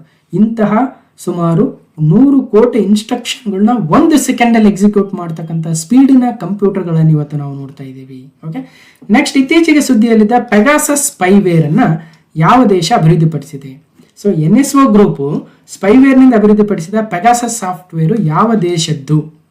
ಸೊ ಸುದ್ದಿಯಲ್ಲಿತ್ತು, ಭಾಳಷ್ಟು ವಿರೋಧ ಪಕ್ಷಗಳ ನಾಯಕರ ಮೊಬೈಲ್ಗಳಲ್ಲಿ, ಕೆಲವೊಂದು ಆಫೀಸರ್ಸ್ ಮೊಬೈಲ್ಗಳಲ್ಲಿ ಪೆಗಾಸಸ್ ಸಾಫ್ಟ್ವೇರನ್ನು ಇನ್ಸ್ಟಾಲ್ ಮಾಡೋ ಮೂಲಕ ಅವ್ರು ಏನು, ಯಾರಿಗೆ ಕಾಲ್ ಮಾಡ್ತಾರೆ, ಏನು ಸರ್ಚ್ ಮಾಡ್ತಾ ಇದ್ದಾರೆ, ಏನು ಮಾಡ್ತಾ ಇದ್ದಾರೆ ಅನ್ನೋದನ್ನು ಕಂಡುಹಿಡಿಯೋದಕ್ಕೆ ಪೆಗಾಸಸ್ ಅಂತಕ್ಕಂಥ ಸ್ಪೈವೇರನ್ನು ಇನ್ಸ್ಟಾಲ್ ಮಾಡಿದ್ದಾರೆ. ಅದನ್ನು NSO ಗ್ರೂಪ್ ಅಭಿವೃದ್ಧಿ ಮಾಡಿತ್ತು ಅನ್ನೋದನ್ನು ಸುದ್ದಿಲಿತ್ತು. ಸುಪ್ರೀಂ ಕೋರ್ಟ್ ಕೂಡ ಬಹಳ ಇನ್ವಾಲ್ವ್ಮೆಂಟ್ ತೋರಿಸಿತ್ತು. ಹಾಗಾಗಿ NSO ಗ್ರೂಪ್ ಯಾವ ದೇಶದ್ದು ಅಂದರೆ ಇಸ್ರೇಲ್ ದೇಶದ್ದು. ಹೀಗೆ ಇಸ್ರೇಲ್ ದೇಶದ NSO ಗ್ರೂಪ್ನ ಒಂದು ಸಾಫ್ಟ್ವೇರ್ ಆಗುತ್ತೆ, ಒಂದು ಸ್ಪೈವೇರ್ ಆಗುತ್ತೆ. ಯಾವುದು? ಪೆಗಾಸಸ್. ಓಕೆ, ಸ್ಪೈವೇರ್ ಅಂದ್ರೇನು? ಇದೊಂದು ಮಾಲ್ವೇರ್ ಅಂದರೆ ಮೆಲಿಷಿಯಸ್ ಸಾಫ್ಟ್ವೇರ್. ಇದು ನಮ್ಮ ಕಂಪ್ಯೂಟರ್, ನಮ್ಮ ಮೊಬೈಲ್ನಲ್ಲಿರ್ತಕ್ಕಂಥ ಸೆನ್ಸಿಟಿವ್ ಇನ್ಫಾರ್ಮೇಷನ್ನ, ಪಾಸ್ವರ್ಡ್ಗಳನ್ನು, ನಮ್ಮ ಇಮೇಜಸ್ ಆಗಿರ್ಬೋದು, ಕಾಂಟ್ಯಾಕ್ಟ್ಸ್ ಆಗಿರ್ಬೋದು, ನಾವು ಇಂಟರ್ನೆಟ್ ಬಳಸ್ತಕ್ಕಂಥ ಯೂಸೇಜ್ ಡೇಟಾವನ್ನು ಯಾರಿಗೆ ಬೇಕು ಅವರಿಗೆ ಕಳಿಸ್ತಕ್ಕಂಥ ಒಂದು ಸಾಫ್ಟ್ವೇರ್ ಆಗುತ್ತೆ ಸ್ಪೈವೇರ್. ಅಂತ ಒಂದು ಸ್ಪೈವೇರು ಪೆಗಾಸಸ್ ಸ್ಪೈವೇರ್ ಆಗುತ್ತೆ. ಇನ್ನು ವೈರಸ್ ಅಂದ್ರೇನು, ವರ್ಮ್ಸ್ ಅಂದ್ರೇನು, ಹೀಗೆ ಬೇರೆ ಬೇರೆ ರೀತಿಯ ಮೆಲಿಷಿಯಸ್ ಸಾಫ್ಟ್ವೇರ್ಗಳು ಇದ್ದಾವೆ. ವೈರಸ್ ಏನು ಮಾಡುತ್ತೆ? ನಮ್ಮ ಕಂಪ್ಯೂಟರ್ನ ಹಾಳು ಮಾಡುತ್ತೆ ಅಲ್ವಾ, ಬೇರೆ ಬೇರೆ ಫೈಲ್ಸ್ನ ಡಿಲೀಟ್ ಮಾಡುತ್ತೆ. ವರ್ಮ್ಸ್ ನಾವೇನು ಮಾಡುತ್ತೆ? ಯಾವುದೇ ಫೈಲ್ನ ಡಿಲೀಟ್ ಮಾಡಲ್ಲ, ಬದಲಾಗಿ ಆ ವರ್ಮ್ ಹುಳು ತನ್ನನ್ನು ತಾನು ಹೆಚ್ಚಿಗೆ ಮಾಡ್ಕೊಂಡು ನಮ್ಮ ಕಂಪ್ಯೂಟರ್ ಪರ್ಫಾರ್ಮೆನ್ಸ್ನ ಸ್ಲೋ ಮಾಡಿಸುತ್ತೆ. ಒಟ್ಟಾರೆಗೆ ಇವೆಲ್ಲವೂ ಮೆಲಿಷಿಯಸ್ ಸಾಫ್ಟ್ವೇರ್ಗಳು ಆಗ್ತವೆ. ಇನ್ನು ಮ್ಯಾಕಿಂಟೋಶ್ ಆಪರೇಟಿಂಗ್ ಸಿಸ್ಟಮ್ ಯಾವ ಕಂಪನಿಯ ಉತ್ಪನ್ನವಾಗಿದೆ? ಈಗ ತಾನೇ ಮಾತಾಡ್ತಾ ಇದ್ವಿ, ವಿಂಡೋಸ್ ಎನ್ನುವುದು ಮೈಕ್ರೋಸಾಫ್ಟ್ ಕಂಪನಿಯ ಆಪರೇಟಿಂಗ್ ಸಿಸ್ಟಮ್ ಆದರೆ ಮ್ಯಾಕ್ OS ಅಥವಾ ಮ್ಯಾಕಿಂಟೋಶ್ ಅನ್ನುವುದು ಯಾವ company? Google, Oracle, Microsoft, apple ಅಂದರೆ ಆ್ಯಪಲ್ ಕಂಪನಿಯ ಆಪರೇಟಿಂಗ್ ಸಿಸ್ಟಮ್ ಆಗುತ್ತೆ. ಮ್ಯಾಕ್ OS ಮ್ಯಾಕ್ ಬುಕ್ಗಳಲ್ಲಿ ಅಥವಾ ಆ್ಯಪಲ್ನ ಲ್ಯಾಪ್ಟಾಪ್ಗಳಲ್ಲಿ, ಕಂಪ್ಯೂಟರ್ಗಳಲ್ಲಿ ನಾವು ಮ್ಯಾಕಿಂಟೋಶ್ ಆಪರೇಟಿಂಗ್ ಸಿಸ್ಟಮ್ನ ನೋಡ್ತೀವಿ. ಅದೇ ಆ್ಯಪಲ್ನ ಮೊಬೈಲ್ಗಳಲ್ಲಿ iOS ಅನ್ನೋ ಆಪರೇಟಿಂಗ್ ಸಿಸ್ಟಮ್ನ ನೋಡ್ತೀವಿ. ಓಕೆ, ಇನ್ನು ಆಪರೇಟಿಂಗ್ ಸಿಸ್ಟಮ್ ಅಂದ್ರೆ ಏನು ಕೆಲಸ ಮಾಡುತ್ತೆ, ಯಾವ್ಯಾವ ರೀತಿ ಆಪರೇಟಿಂಗ್ ಸಿಸ್ಟಮ್ ಇದ್ದಾವೆ, ಮೊಬೈಲಲ್ಲಿ ಯಾವ, ಕಂಪ್ಯೂಟರಲ್ಲಿ ಯಾವ, ಈಗ ತಾನೇ ನೋಡಿದ್ವಿ. ಸೊ ಅಷ್ಟನ್ನ ನೋಡಿ ಮತ್ತೆ ಮುಂದೆ ಹೋಗೋಣ. 32 ಬಿಟ್ ವರ್ಡ್ ಕಂಪ್ಯೂಟರ್ ಒಂದು ಸಮಯದಲ್ಲಿ ಎಷ್ಟು ಬೈಟ್ಗಳನ್ನು ಪ್ರವೇಶಿಸಬಹುದು? ನೋಡಿ, ನಾನು ಆಲ್ರೆಡಿ ಹೇಳ್ತಾ ಇದ್ದೆ 32 ಬಿಟ್ ಅಂತ. ಇಲ್ಲಿ ಒಂದು ಕಡೆ ಬರ್ಕೊಳ್ಳೋಣ. ಈಗ 0 ಮತ್ತು 1ಗಳು ಬಿಟ್ಗಳಾಗ್ತವೆ. ಇಂಥ 0, 1ಗಳು ಒಟ್ಟು 8 ಇದ್ರೆ ಏನಾಗುತ್ತೆ? 1 ಬೈಟ್ ಆಗುತ್ತೆ. 1 ಬೈಟ್ ಅಲ್ವಾ? ಸೊ 8ಕ್ಕೆ 1 ಬೈಟ್ ಆದರೆ ಇನ್ನು 8ಕ್ಕೆ ಇನ್ನೊಂದು ಬೈಟು, ಇನ್ನು 8ಕ್ಕೆ ಇನ್ನೊಂದು ಬೈಟು, ಇನ್ನು 8ಕ್ಕೆ ಇನ್ನೊಂದು ಬೈಟು, ಒಟ್ಟು 8 32 ಬಿಟ್ಟು 4 ಬೈಟ್. ಸೊ ಹಾಗಾಗಿ 32 ಬಿಟ್ ಕಂಪ್ಯೂಟರ್ ಒಂದು ಸಮಯದಲ್ಲಿ 4 ಬೈಟ್ಗಳನ್ನು ಪ್ರವೇಶಿಸುತ್ತದೆ. ಸೊ ರೀಡ್ ಮಾಡುತ್ತೆ ಅನ್ನಂಗೆ. ಅರ್ಥ ಆಯ್ತಲ್ವ? ಓಕೆ, ಸ್ವಲ್ಪ ಹಿಂದಕ್ಕೆ ಹೋಗಿ ನೋಡಿ, ಅರ್ಥ ಆಗುತ್ತೆ. ಹೀಗೆ 32 ಬಿಟ್ ಕಂಪ್ಯೂಟರ್ ಅಂತಿದ್ದಾವೆ. ಇವತ್ತು 64 ಬಿಟ್ ಕಂಪ್ಯೂಟರ್ಗಳು ಸಹಿತ ಬಂದಿದ್ದಾವೆ. ಅಂದರೆ ಅದು ಎಷ್ಟು ಇನ್ಸ್ಟ್ರಕ್ಷನ್ ಎಕ್ಸಿಕ್ಯೂಟ್ ಮಾಡ್ಬೋದು ಅಥವಾ ಎಷ್ಟು ವರ್ಡ್ಗಳನ್ನು ಅದು ಸ್ಟೋರ್ ಮಾಡ್ಬೋದು ಅನ್ನೋದ್ರ ಮೇಲೆ ಒಟ್ಟ ಬಿಟ್ ಕಂಪ್ಯೂಟರ್ಗಳು ಇದ್ದಾವೆ. ಸ್ವಲ್ಪ ನೆನಪಿರಲಿ. ಇನ್ನು ರ್ಯಾಮ್ ಇದನ್ನು ಸೂಚಿಸುತ್ತದೆ. ರ್ಯಾಮ್ ಅಂದರೆ ರ್ಯಾಂಡಮ್ ಆಕ್ಸೆಸ್ ಮೆಮೊರಿ. ರಾಮ್ ಅಂದರೆ ರೀಡ್ ಓನ್ಲಿ ಮೆಮೊರಿ ಅಲ್ವಾ? ರ್ಯಾಮು ರಾಮ್ಗಳ ನಡುವೆ ಸ್ವಲ್ಪ ಡಿಫ್ರೆನ್ಸ್ ಇದೆ. ಓಕೆ, ರ್ಯಾಮು ರಾಮ್ ಅದರ ವಿಸ್ತೃತ ರೂಪವನ್ನು ಕೇಳ್ತಾ ಇದ್ದಾರೆ. ಇದರ ನಡುವೆ ಏನು ಡಿಫ್ರೆನ್ಸ್ ಇದೆ ಅಂತ ನೀವು ಬೇರೆ ಬೇರೆ ಕಂಪ್ಯೂಟರ್ ವಿಡಿಯೋಸ್ ನೋಡಿ, ಅಲ್ಲಿ ಕಂಪ್ಲೀಟ್ ಎಕ್ಸ್ಪ್ಲೇನ್ ಮಾಡಿದ್ದೀನಿ. 5-10 ನಿಮಿಷ. ರ್ಯಾಮ್ ಅಂದ್ರೇನು, ರಾಮ್ ಅಂದ್ರೇನು, ಯಾಕೆ ರ್ಯಾಮು ವೋಲಟೈಲ್ ಮೆಮೊರಿ, ಯಾಕೆ ರಾಮು ಪರ್ಮನೆಂಟ್ ಮೆಮೊರಿ, ಯಾಕೆ RAM is A primary storage ಅಥವಾ ಅದನ್ನು ಅಳಿಸ್ಬೋದು, ರಾಮನ ಯಾಕೆ ಅಳಿಸೋಕ್ಕಾಗಲ್ಲ, ಎಲ್ಲವನ್ನೂ ಹೇಳಿದ್ದೀನಿ. ಸ್ವಲ್ಪ ನೋಡಬೇಕು. ಇಲ್ಲಿ ಜಸ್ಟ್ ಅದರ ವಿಸ್ತೃತ ರೂಪವನ್ನು ನೋಡ್ಕೊಳ್ಳಿ. Random access memory. RAM stand for random access memory. ಒಟ್ಟಾರೆಯಾಗಿ ಮೆಮೊರಿಯಲ್ಲಿ 2 ವಿಧ ಇದೆ. ಒಂದು ಪ್ರೈಮರಿ ಸ್ಟೋರೇಜು, ಎರಡನೇದು ಸೆಕೆಂಡರಿ ಸ್ಟೋರೇಜ್. ಮತ್ತೆ ಪ್ರೈಮರಿ ಸ್ಟೋರೇಜಲ್ಲಿ ರಾಮು ರ್ಯಾಮ್ ಅಂತಕ್ಕಂಥದ್ದು 2 ಬರುತ್ತೆ. ರಾಮಲ್ಲಿ ಮತ್ತೆ P Ramu, E from, E from ಅಂತ ಬರುತ್ತೆ. ಇನ್ನು ಸೆಕೆಂಡರಿ ಸ್ಟೋರೇಜಲ್ಲಿ ಹಾರ್ಡ್ ಡಿಸ್ಕು ಮತ್ತು DVD ಪೆನ್ ಡ್ರೈವ್ಗಳು ಇದ್ದಾವೆ. ಓಕೆ, ಇನ್ನು ಹೈಯರಾರ್ಕಿಯನ್ನು ನೋಡಿದಾಗ CPU ರೆಜಿಸ್ಟರ್ಸ್ ಭಾಳ ಚಿಕ್ಕ ಇರ್ತವೆ, ಭಾಳ ಸ್ಪೀಡ್ ಇರ್ತವೆ. ಕ್ಯಾಶ್ ಮೆಮೊರಿ ಅದಕ್ಕಿಂತ ಸ್ವಲ್ಪ ಸ್ಪೀಡ್ ಕಡಿಮೆ, ಮೇನ್ ಮೆಮೊರಿ ಅದಕ್ಕಿಂತ ಸ್ಪೀಡ್ ಕಡಿಮೆ. ಅದೇ ಮ್ಯಾಗ್ನೆಟಿಕ್ ಡಿಸ್ಕ್, ಆಪ್ಟಿಕಲ್ ಡಿಸ್ಕ್, ಇವು ಸ್ಪೀಡ್ ಕಮ್ಮಿ ಆಗ್ತಾ ಹೋಗುತ್ತೆ. ಕೆಳಗೆ ಬಂದಂಗೆಲ್ಲ ಸ್ಪೀಡ್ ಕಡಿಮೆ, ಬಟ್ ಕೆಳಗೆ ಬಂದಂಗೆಲ್ಲ ಸ್ಟೋರೇಜ್ ಜಾಸ್ತಿ. ಹಾರ್ಡ್ ಡಿಸ್ಕಲ್ಲಿ ಹೆಚ್ಚಿನ ಸ್ಟೋರ್ ಮಾಡ್ಬೋದು, ಅದೇ ರಿಜಿಸ್ಟ್ರಲ್ಲಿ 1 ಬೈಟೋ 2 ಬೈಟೋ ಸ್ಟೋರ್ ಮಾಡ್ಬೋದು ಅಷ್ಟೇ. ಓಕೆ, ಸೊ ನೆಕ್ಸ್ಟ್ ಹೋಗೋಣ 13ನೇ ಪ್ರಶ್ನೆ. ಪಾಯಿಂಟಿಂಗ್ ಉಪಕರಣಗಳು ಇವುಗಳನ್ನು ಒಳಗೊಳ್ಳುತ್ತವೆ. Types of pointing devices include cat, bat, stick, track ball. ನೋಡಿ, ಟ್ರ್ಯಾಕ್ ಬಾಲ್ ಮಾತ್ರ ಪಾಯಿಂಟಿಂಗ್ ಡಿವೈಸ್ ಆಗುತ್ತೆ. ಪಾಯಿಂಟಿಂಗ್ ಅಂದ್ರೇನು? ಈಗ ಮೌಸು, ಇಲ್ಲೇ ಮೌಸು ಒಂಥರ ಈ ಥರ ಇರ್ತಲ್ವ ಮೌಸು ಪಾಯಿಂಟರು, ಸೊ ಇದನ್ನು ಪಾಯಿಂಟಿಂಗ್ ಅಂತೀವಿ. ಅದೇ ಥರ ಟ್ರ್ಯಾಕ್ ಬಾಲ್ ಕೂಡ ಒಂದು ಪಾಯಿಂಟಿಂಗ್ ಡಿವೈಸ್ ಆಗುತ್ತೆ. ಸೊ ಈ ಥರ ಇರ್ತವೆ ಟ್ರ್ಯಾಕ್ ಬಾಲ್ಸ್. ಓಕೆ, ಇವತ್ತು ನಾವು ಜನರಲ್ ಆಗಿ ನಾವೇನು ಭಾಳ ಬಳಸಲ್ಲ ಅದನ್ನು, ಬಟ್ ಕಾಮನ್ ಆಗಿ ನಾವು ಮೌಸನ್ನು ಪಾಯಿಂಟಿಂಗ್ ಡಿವೈಸ್ ಆಗಿ ಬಳಸ್ತೀವಿ. ಓಕೆ, ಸೊ ಅದಾದ ನಂತರ 14th ಪ್ರಶ್ನೆ. ವಿಲಕ್ಷಣವಾದದ್ದನ್ನು ಗುರುತಿಸಿರಿ. ಅನನುರೂಪ ಅಥವಾ ಆಡ್ ಮ್ಯಾನ್ ಔಟ್ ಅಂತೀವಿ. ಅಂದರೆ ಈಗ ಒಂದು ಮಾಂಸಾಹಾರಿ ಪ್ರಾಣಿಗಳನ್ನ 3 ಕೊಡೋದು, ಒಂದು ಸಸ್ಯಾಹಾರಿ ಪ್ರಾಣಿಗಳನ್ನ ಕೊಟ್ಟಾಗ ಆಡ್ ಮ್ಯಾನ್ ಔಟ್ ಮಾಡ್ತೀವಲ್ವ. ಸಿಂಹ, ಹುಲಿ ಮತ್ತು ತೋಳ ಅಂತ ಕೊಟ್ಟು ಈ ಕಡೆ ಜಿಂಕೆ ಅಂತ ಕೊಟ್ಟಿದ್ರೆ ಜಿಂಕೆಯನ್ನು ತೆಗಿಬೇಕು. ಸೊ ಆ ಥರ, just for example. Okay, character printer, line printer, page printer, paragraph printer. ಈಗ 4 ಪ್ರಿಂಟರ್ನ ಕೊಟ್ಟಿದ್ದಾರೆ. ಸೊ ಜನರಲ್ ಆಗಿ ಪ್ಯಾರಾಗ್ರಾಫ್ ಪ್ರಿಂಟರ್ ಅಂತಕ್ಕಂಥದ್ದು ಇರೋದಿಲ್ಲ, ಬದಲಾಗಿ ಕ್ಯಾರೆಕ್ಟರ್ ಬೈ ಕ್ಯಾರೆಕ್ಟರ್ ಪ್ರಿಂಟ್ ಮಾಡ್ತಕ್ಕಂಥ ಪ್ರಿಂಟರ್ಗಳಿದ್ದಾವೆ, ಲೈನ್ ಬೈ ಲೈನ್ ಪ್ರಿಂಟ್ ಮಾಡ್ತಕ್ಕಂಥ ಪ್ರಿಂಟರ್ ಇದ್ದಾವೆ. ನೀವು ಏನಾದ್ರು ಅಫಿಡವಿಟ್ ಮಾಡಿಸ್ಬೇಕಾದ್ರೆ ಕೋರ್ಟ್ ಮುಂದೆನೋ ಅಥವಾ ಎಲ್ಲೋ ಒಂದು ತಹಶೀಲ್ ಆಫೀಸ್ ಮುಂದೆ ನೋಡಿ ಟೈಪ್ ಇಟ್ಕೊಂಡು ಟೈಪ್ ಮಾಡ್ತಾ ಇರ್ತಾರಲ್ಲೋ, ಒಂದೊಂದೇ ಅಕ್ಷರ ಬೀಳ್ತಾ ಇರುತ್ತೆ. ಸೊ ಆ ಥರ. ಇನ್ನು ಪೇಜ್ ಪ್ರಿಂಟರ್ಗಳು ಕೂಡ ಇದ್ದಾವೆ, ಬಟ್ ಪ್ಯಾರಾಗ್ರಾಫ್ ಪ್ರಿಂಟರ್ ಇಲ್ಲ, ಹಾಗಾಗಿ ಇದು ಆಡ್ ಮ್ಯಾನ್ ಔಟ್ ಆಗುತ್ತೆ. ಸೊ ಮತ್ತೆ ಪ್ರಿಂಟರ್ಸ್ ಅಲ್ಲಿ ಇಂಪ್ಯಾಕ್ಟ್ ಪ್ರಿಂಟರ್, ನಾನ್ ಇಂಪ್ಯಾಕ್ಟ್ ಪ್ರಿಂಟರ್ ಅಂತ ಇರುತ್ತೆ. ಇಂಪ್ಯಾಕ್ಟ್ ಅಂದ್ರೆ ಆ ಪೇಪರ್ಗೆ ಆ ಪ್ರಿಂಟ್ ಮಾಡ್ತಕ್ಕಂಥ ಲಿಡ್ ಇರುತ್ತಲ್ವ, ಅದು ಹೋಗಿ ಟಚ್ ಆಗುತ್ತೆ, ಆ ಹೆಡ್, ಪ್ರಿಂಟಿಂಗ್ ಹೆಡ್ ಟಚ್ ಆಗುತ್ತೆ ನನಗೆ. ನಾನ್ ಇಂಪ್ಯಾಕ್ಟ್ ಅಂದ್ರೆ ಟಚ್ಚೇ ಆಗಲ್ಲ, ಎಲ್ಲ ಲೇಸರು, ಥರ್ಮಲ್ ಪ್ರಿಂಟರ್ಸ್ ಎಲ್ಲ ಬಂದಿದ್ದಾವೆ ಇವತ್ತು. ಓಕೆ, ಸೊ ಇನ್ನು ಕೆಳಗಿನವುಗಳಲ್ಲಿ ಯಾವುದು ಇನ್ಪುಟ್ ಸಾಧನವಾಗಿದೆ? Which of the following is an input device? Input ಅಂದ್ರೆ ಆಲ್ರೆಡಿ ಹೇಳ್ತಾ ಇದೆ, ಕಂಪ್ಯೂಟರ್ಗೆ ಇನ್ಫಾರ್ಮೇಶನ್ನ ನಾವು ಕೊಡೋದಕ್ಕೆ ಬೇಕಾಗಿರ್ತಕ್ಕಂಥ ಸಾಧನ. ಮೌಸಿಂದ ಇನ್ಸ್ಟ್ರಕ್ಷನ್ ಕೊಡ್ತೀವಿ, ಕ್ಲಿಕ್ ಮಾಡ್ತೀವಿ, ಎಲ್ಲೋ ಕ್ಲೋಸ್ ಮಾಡ್ತೀವಿ, ಓಪನ್ ಮಾಡ್ತೀವಿ, ಡಬಲ್ ಕ್ಲಿಕ್ ಮಾಡ್ತೀವಿ, ಸಿಂಗಲ್ ಕ್ಲಿಕ್ ಮಾಡ್ತೀವಿ. So again input device. ಕೀಬೋರ್ಡಿಂದ ನಂಬರ್ ಟೈಪ್ ಮಾಡ್ತೀವಿ, ಕ್ಯಾರೆಕ್ಟರ್ ಕೊಡ್ತೀವಿ, ಅದು ಆ ಕಡೆ ಈ ಕಡೆ ಯಾರೋ ಮಾರ್ಕು ಡೌನು ಅಪ್ಪು ಯಾರೋ ಮಾಡ್ತೀವಿ. So again it is input ಸಾಧನ. ಪ್ರಿಂಟರಿಂದ ಏನು ಮಾಡ್ತೀವಿ? ಪ್ರಿಂಟರಿಂದ ಏನಾದರೂ ಇನ್ಪುಟ್ ಕೊಡ್ತೀವಿ ಕಂಪ್ಯೂಟರ್ಗೆ? ಇಲ್ಲ, ಬದಲಾಗಿ ಪ್ರಿಂಟರಿಂದ ನಮಗೆ ಔಟ್ಪುಟ್ ಹೊರಗೆ ಬರುತ್ತೆ. ಹಾಗಾಗಿ ಕೆಳಗಿನವುಗಳಲ್ಲಿ ಯಾವುದು ಇನ್ಪುಟ್ ಸಾಧನ ಅಂದ್ರೆ ಎ ಮತ್ತು ಬಿ ಎರಡೂ ಇನ್ಪುಟ್ ಸಾಧನಗಳಾಗ್ತವೆ.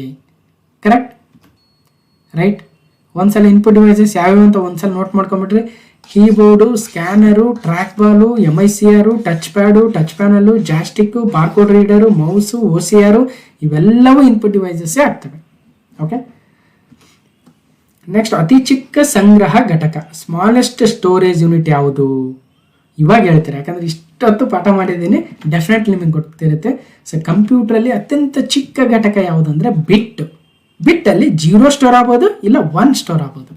ಬೈಟಲ್ಲಿ ಇಂತಹ 0, 1ಗಳಂತಹ 8 ಬಿಟ್ಟುಗಳು ಸ್ಟೋರ್ ಆಗ್ಬೋದು. ಕಿಲೋಬೈಟಲ್ಲಿ 1024 ಬೈಟ್, ಕಿಲೋಬೈಟ್ ಅಂದರೆ ಒಂದೊಂದು ಬೈಟಲ್ಲಿ 8 ಅಂದರೆ 1024 × 8 ಎಷ್ಟು ಬರುತ್ತೆ ಅಷ್ಟು ಬಿಟ್ಟುಗಳು. ಓಕೆ, ಒಂದು ಕ್ಯಾರೆಕ್ಟರ್ ಅಂದರೆ A is A character, B is A character. ಒಂದು ಕ್ಯಾರೆಕ್ಟರ್ ಆಗ್ಬೇಕಂದ್ರೆ ಅಟ್ಲೀಸ್ಟ್ 8 ಬಿಟ್ ಆದರೂ ಬೇಕೇ ಬೇಕು.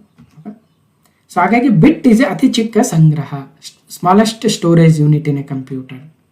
ಸೊ ಇದನ್ನು ಆಲ್ರೆಡಿ ಮಾತಾಡಿದ್ವಿ. ಸೊ 1 ಬಿಟ್ ಅಂದ್ರೇನು, 4 ಬಿಟ್ ಅಂದ್ರೇನು, 8 ಬಿಟ್ಸ್ ಅಂದ್ರೆ ಏನಾಗುತ್ತೆ? ಸೊ ಯಾವ್ದು kilo, mega, giga, tera, peta, exa, zetta, yotta ಅಂತ ಅಲ್ವಾ. ನೆಕ್ಸ್ಟ್, ಕಂಪ್ಯೂಟರ್ನ ಪಿತಾಮಹ ಯಾರು? Standard question. Who is the father of computer? Charles Babbage ಅವರು. ಓಕೆ, ಚಾರ್ಲ್ಸ್ ಬ್ಯಾಬೇಜ್ ಅವರು ಒಬ್ಬ ಕಂಪ್ಯೂಟರ್ನ ಪಿತಾಮಹ ಅಂತ ಕರಿತೀವಿ. ಯಾಕಂದ್ರೆ ಇವರು 2 ಎಂಜಿನ್ಗಳನ್ನು ಇನ್ವೆಂಟ್ ಮಾಡ್ತಾರೆ. ಒಂದು ಅನಾಲಿಟಿಕಲ್ ಎಂಜಿನ್, ಇನ್ನೊಂದು ಡಿಫರೆನ್ಸ್ ಎಂಜಿನ್ ಅಂತ. ಈ 2 ಮಷಿನ್ಗಳನ್ನು ಅವತ್ತಿನ ಕಾಲದಲ್ಲಿ ಸುಮಾರು 1837 1840ರ ದಶಕದಲ್ಲಿಯೇ ಕಂಡುಹಿಡಿದಿದ್ರು. ಸೊ ಯಾಕೆ ಆ ಕಾಲದ ಕಂಪ್ಯೂಟರ್ಗಳು ಏನು ಫಂಕ್ಷನ್ ಮಾಡ್ತಾ ಇತ್ತು, ಯಾವ ಥಿಯರಿ ಮೇಲೆ, ಯಾವ ಬೇಸಿಸ್ ಮೇಲೆ, ಯಾವ ಸಿದ್ಧಾಂತದ ಮೇಲೆ ನಡೀತಾ ಇತ್ತು ವರ್ಕು, ಅದೇ ಸಿದ್ಧಾಂತವನ್ನು ಇವತ್ತಿನ ಕಂಪ್ಯೂಟರ್ಗಳು, ಆಧುನಿಕ ಕಂಪ್ಯೂಟರ್ಗಳು ಸಹಿತ ಬಳಸ್ತಾ ಇದ್ದೇವೆ. ಹಾಗಾಗಿ ನಾವು ಚಾರ್ಲ್ಸ್ ಬ್ಯಾಬೇಜ್ ಅವರನ್ನ ನಮ್ಮ ಕಂಪ್ಯೂಟರ್ನ ಪಿತಾಮಹ ಅಂತ ಕರಿತೀವಿ. So Charles Babbage. ಫೇಸ್ಬುಕ್ನ ಸ್ಥಾಪಕರು ಯಾರು? Who is the father of ಅಲ್ಲಿ ಬರಲ್ಲ ಇಲ್ಲಿ, ಆ್ಯಕ್ಚುಲಿ ಇದು ಫೌಂಡರ್ ಆಫ್ ಫೇಸ್ಬುಕ್ ಅಂತಿತ್ತು. So but 2018 KSRP PC GK paper ತೆಗೆದು ನೋಡಿದ್ರೆ ಹಂಗೆ ಇರುತ್ತೆ, ಹಂಗಾಗಿ ಅದೇ ಥರನೇ ಟೈಪ್ ಮಾಡಿರೋದು. ಸೊ ಯಾರು ಫೇಸ್ಬುಕ್ನ ಓನರು ಅಂದರೆ ಮಾರ್ಕ್ ಜುಕರ್ಬರ್ಗ್ ಅಲ್ವಾ. ಸೊ ಇವತ್ತು ಫೇಸ್ಬುಕ್ ಹೆಸರು ಏನಾಗಿದೆ, ಅದಕ್ಕೆ ಮಾತೃ ಕಂಪನಿಯನ್ನು ಸ್ಥಾಪನೆ ಮಾಡಿ ಆಲ್ಫಾಬೆಟ್ ಅಂತ ಮಾಡಿದ್ದಾರೆ. ಅಲ್ಲ ಸಾರಿ, ಆಲ್ಫಾಬೆಟ್ ಅಲ್ಲ, ಆಲ್ಫಾಬೆಟ್ ಗೂಗಲ್ದು ಮಾತೃ ಕಂಪನಿ, ಫೇಸ್ಬುಕ್ದ ಮಾತೃ ಕಂಪನಿ ಮೆಟಾ ಅಲ್ವಾ, ನೆನಪಿರಲಿ. ಸೊ ಮಾರ್ಕ್ ಜುಕರ್ಬರ್ಗ್ ಫೇಸ್ಬುಕ್ನ ಓನರು. ಸೊ ಇನ್ನು ಮೆಟಾ ಇವತ್ತು ಫೇಸ್ಬುಕ್ನ ಮಾತೃ ಸಂಸ್ಥೆ ಆಗಿದೆ. ಆ ಮೆಟಾ ಅಂಡರಲ್ಲಿ ಇವತ್ತು ಫೇಸ್ಬುಕ್ಕು, ಇನ್ಸ್ಟಾಗ್ರಾಮು, ಮೆಸೆಂಜರು, ವಾಟ್ಸಪ್ಪು ಜೊತೆಗೆ ಇತ್ತೀಚೆಗೆ ಥ್ರೆಡ್ಸ್ ಅಂತ ಕೂಡ ಬರ್ತಾ ಇದೆ ಅಲ್ವಾ. ಟ್ವಿಟರ್ಗೆ ಕೌಂಟರ್ ಆಗಿ ಥ್ರೆಡ್ಸನ್ನು ಕೂಡ ಸ್ಥಾಪನೆ ಮಾಡ್ತಾ ಇದ್ದಾರೆ. ಇನ್ನು ಮೆಟಾದ CEO ಚೇರ್ಮನ್ನು ಮಾರ್ಕ್ ಜುಕರ್ಬರ್ಗ್, ನೆನ್ಪಿಡ್ಬೇಕು. ಓಕೆ, ಇದರ ಪ್ರಧಾನ ಕಚೇರಿ ಅಮೆರಿಕದ ಮಾಮೂಲಿ ಕ್ಯಾಲಿಫೋರ್ನಿಯಾ, ವೆರಿ ಫೇಮಸ್ ಪ್ಲೇಸು, ಅಲ್ಲಿನೇ ಇದರ ಒಂದು ಹೆಡ್ ಕ್ವಾರ್ಟರ್ಸ್ ಬರುತ್ತೆ ಮೆಟಾ. ಓಕೆ, ಕಂಪ್ಯೂಟರ್ನ ಮೆದುಳು ಎಂದು ಯಾವುದನ್ನು ಕರೆಯಲಾಗುತ್ತದೆ? ಬ್ರೈನ್ ಆಫ್ ದ ಕಂಪ್ಯೂಟರ್ ಅಂದರೆ CPU. ಸೊ ಗೊತ್ತಿದೆ, ಆಲ್ರೆಡಿ ಹೇಳ್ತಾ ಇದೆ, ಸೆಂಟ್ರಲ್ ಪ್ರೊಸೆಸಿಂಗ್ ಯೂನಿಟು. ನಮ್ಮ ಕಂಪ್ಯೂಟರ್ ಯಾವ ರೀತಿಯಾಗಿ ನಮ್ಮ ಹ್ಯೂಮನ್ ಬ್ರೈನ್ ಯಾವ ಥರ ಕೆಲಸ ಮಾಡುತ್ತೆ ಅದೇ ಥರ ಕಂಪ್ಯೂಟ್ರಲ್ಲಿ CPU ಕೆಲಸ ಮಾಡುತ್ತೆ ಅಲ್ವಾ. ಸೊ ಎಲ್ಲ ಪಾರ್ಟ್ಸ್ ಆಫ್ ದ ಕಂಪ್ಯೂಟರ್ CPUಗೆ ಕನೆಕ್ಟ್ ಆಗಿರ್ತವೆ ಅಲ್ವಾ. ಈಗ ನೋಡಿ ನಮ್ಮ ಸೊ ಇಲ್ಲೆಲ್ಲೋ ಒಂಥರ ಚಿವುಟ್ಕೊಂಡ್ರೆ ನನಗೆ ಮೈಂಡಿಗೆ ಇಮಿಡಿಯೇಟ್ಲಿ ಹೋಗುತ್ತೆ, ಓ ಇಲ್ಲಿ ನೋವಾಗ್ತಾ ಇದೆ ಅಂತ, ಎಲ್ಲೋ ಇರಬೇಕಾಡಿದ್ರೆ ಏನೋ ಇದಾದರೆ. ಸೊ ನೋಡಿ ಅಲ್ವಾ, ಅದಕ್ಕೆಲ್ಲ ನಮ್ಮ ನರ್ವಸ್ ಸಿಸ್ಟಮಿಂದ ಬ್ರೈನ್ಗೆ ಫುಲ್ ಕನೆಕ್ಟ್ ಆಗಿದ್ದಾವೆ. ಸೊ ಅದಕ್ಕೆ ಬ್ರೈನು ಈಗ ನನ್ನ ಬಾಯಿಗೆ ಹೇಳ್ತಾ ಇದೆ, ನೋಡಪ್ಪ ನೀನು ಪಾಠ ಮಾಡು ಅಂತ ಅಲ್ವಾ. PC ಎಕ್ಸಾಮ್ಸ್ ಇದ್ದಾವೆ, CRDR ಕರೆದಿದ್ದಾರೆ ಕಣೋ, 6ನೇ ತಾರೀಕು ಎಕ್ಸಾಮ್ ಇದೆ.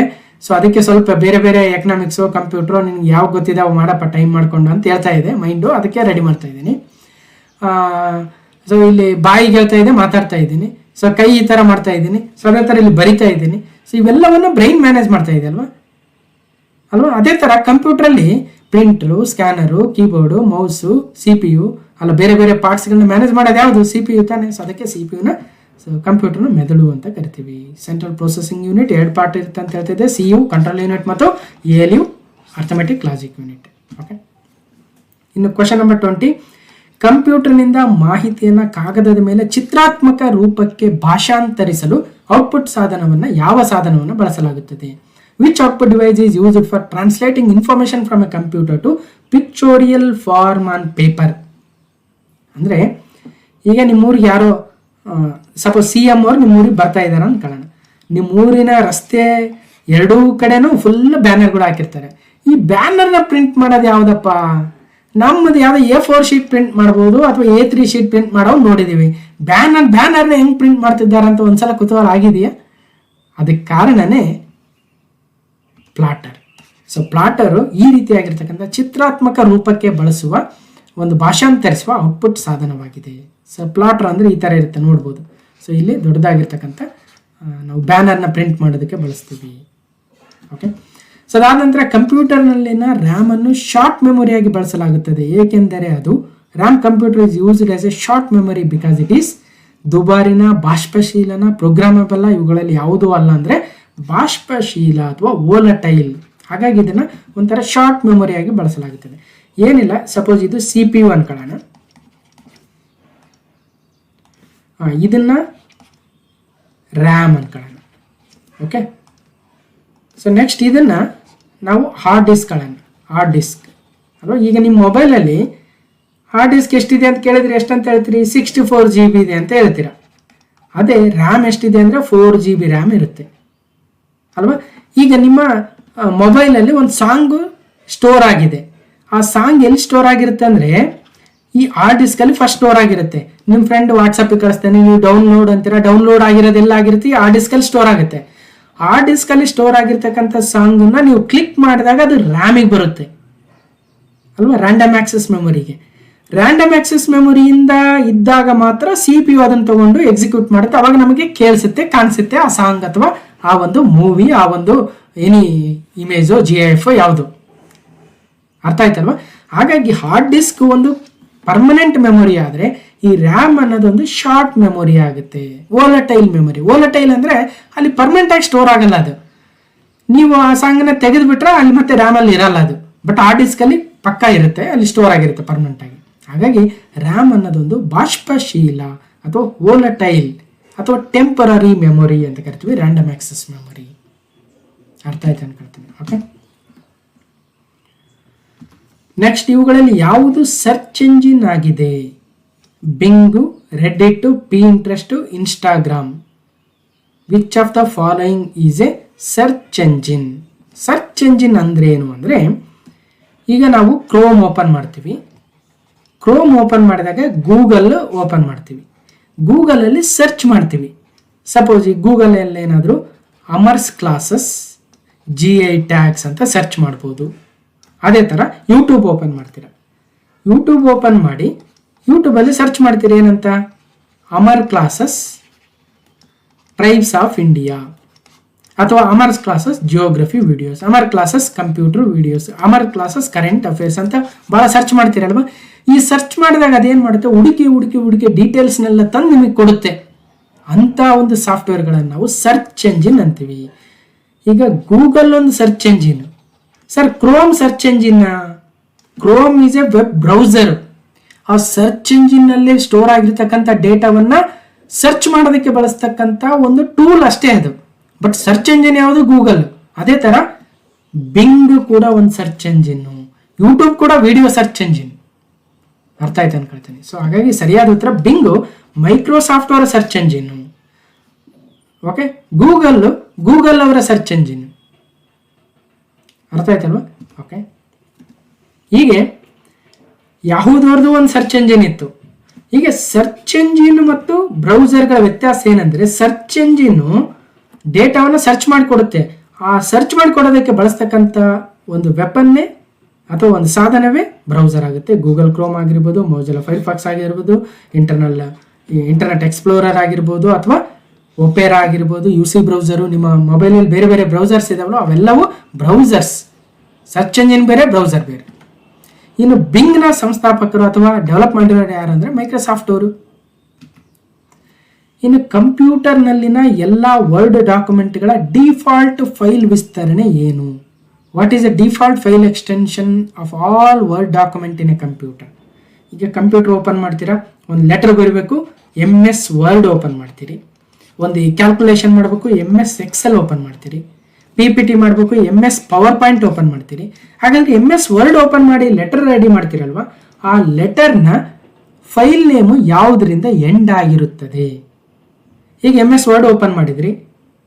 ಸೊ ಅದರಲ್ಲಿ ಏನು ಲೆಟರ್ ಅಂತ ಬರೆದ್ರಿ. ಲೆಟರ್ ಡಾಟ್ DOCX ಅಂತ ಇರುತ್ತೆ. ತಕ್ಷಣ ನೀವು ಗಮನಿಸಬೇಕು, DOCX ಅಥವಾ ಹಿಂದಿನ ಕಂಪ್ಯೂಟರ್ಗಳಾದರೆ DOC ಅಂತ ಇರ್ತಾಯಿತ್ತು, ಅಂದರೆ ಡಾಕ್. ಹಾಗಾಗಿ ಕಂಪ್ಯೂಟರ್ನಲ್ಲಿನ ಎಲ್ಲ ವರ್ಡ್ ಡಾಕ್ಯುಮೆಂಟ್ಗಳ ಡಿಫಾಲ್ಟ್ ಫೈಲ್ ವಿಸ್ತರಣೆ ಯಾವುದು ಅಂದರೆ DOC ಆಗುತ್ತೆ. DOC. ಓಕೆ, ಸೊ ಎಲ್ಲ ಫೈಲ್ಗಳಿಗೂ ಒಂದು ಎಕ್ಸ್ಟೆನ್ಷನ್ ಇದ್ದೇ ಇರಬೇಕು. ಈಗ ಪ್ರೋಗ್ರಾಮಿಂಗ್ ಫೈಲ್ ಆದರೆ, C ಪ್ರೋಗ್ರಾಮಿಂಗ್ ಆದರೆ .C ಇರುತ್ತೆ. ಒಂದು ಟೆಕ್ಸ್ಟ್ ಫೈಲ್ ಆದರೆ .txt ಇರುತ್ತೆ. ಒಂದು ವರ್ಡ್ ಫೈಲ್ ಆದರೆ .doc ಇರುತ್ತೆ.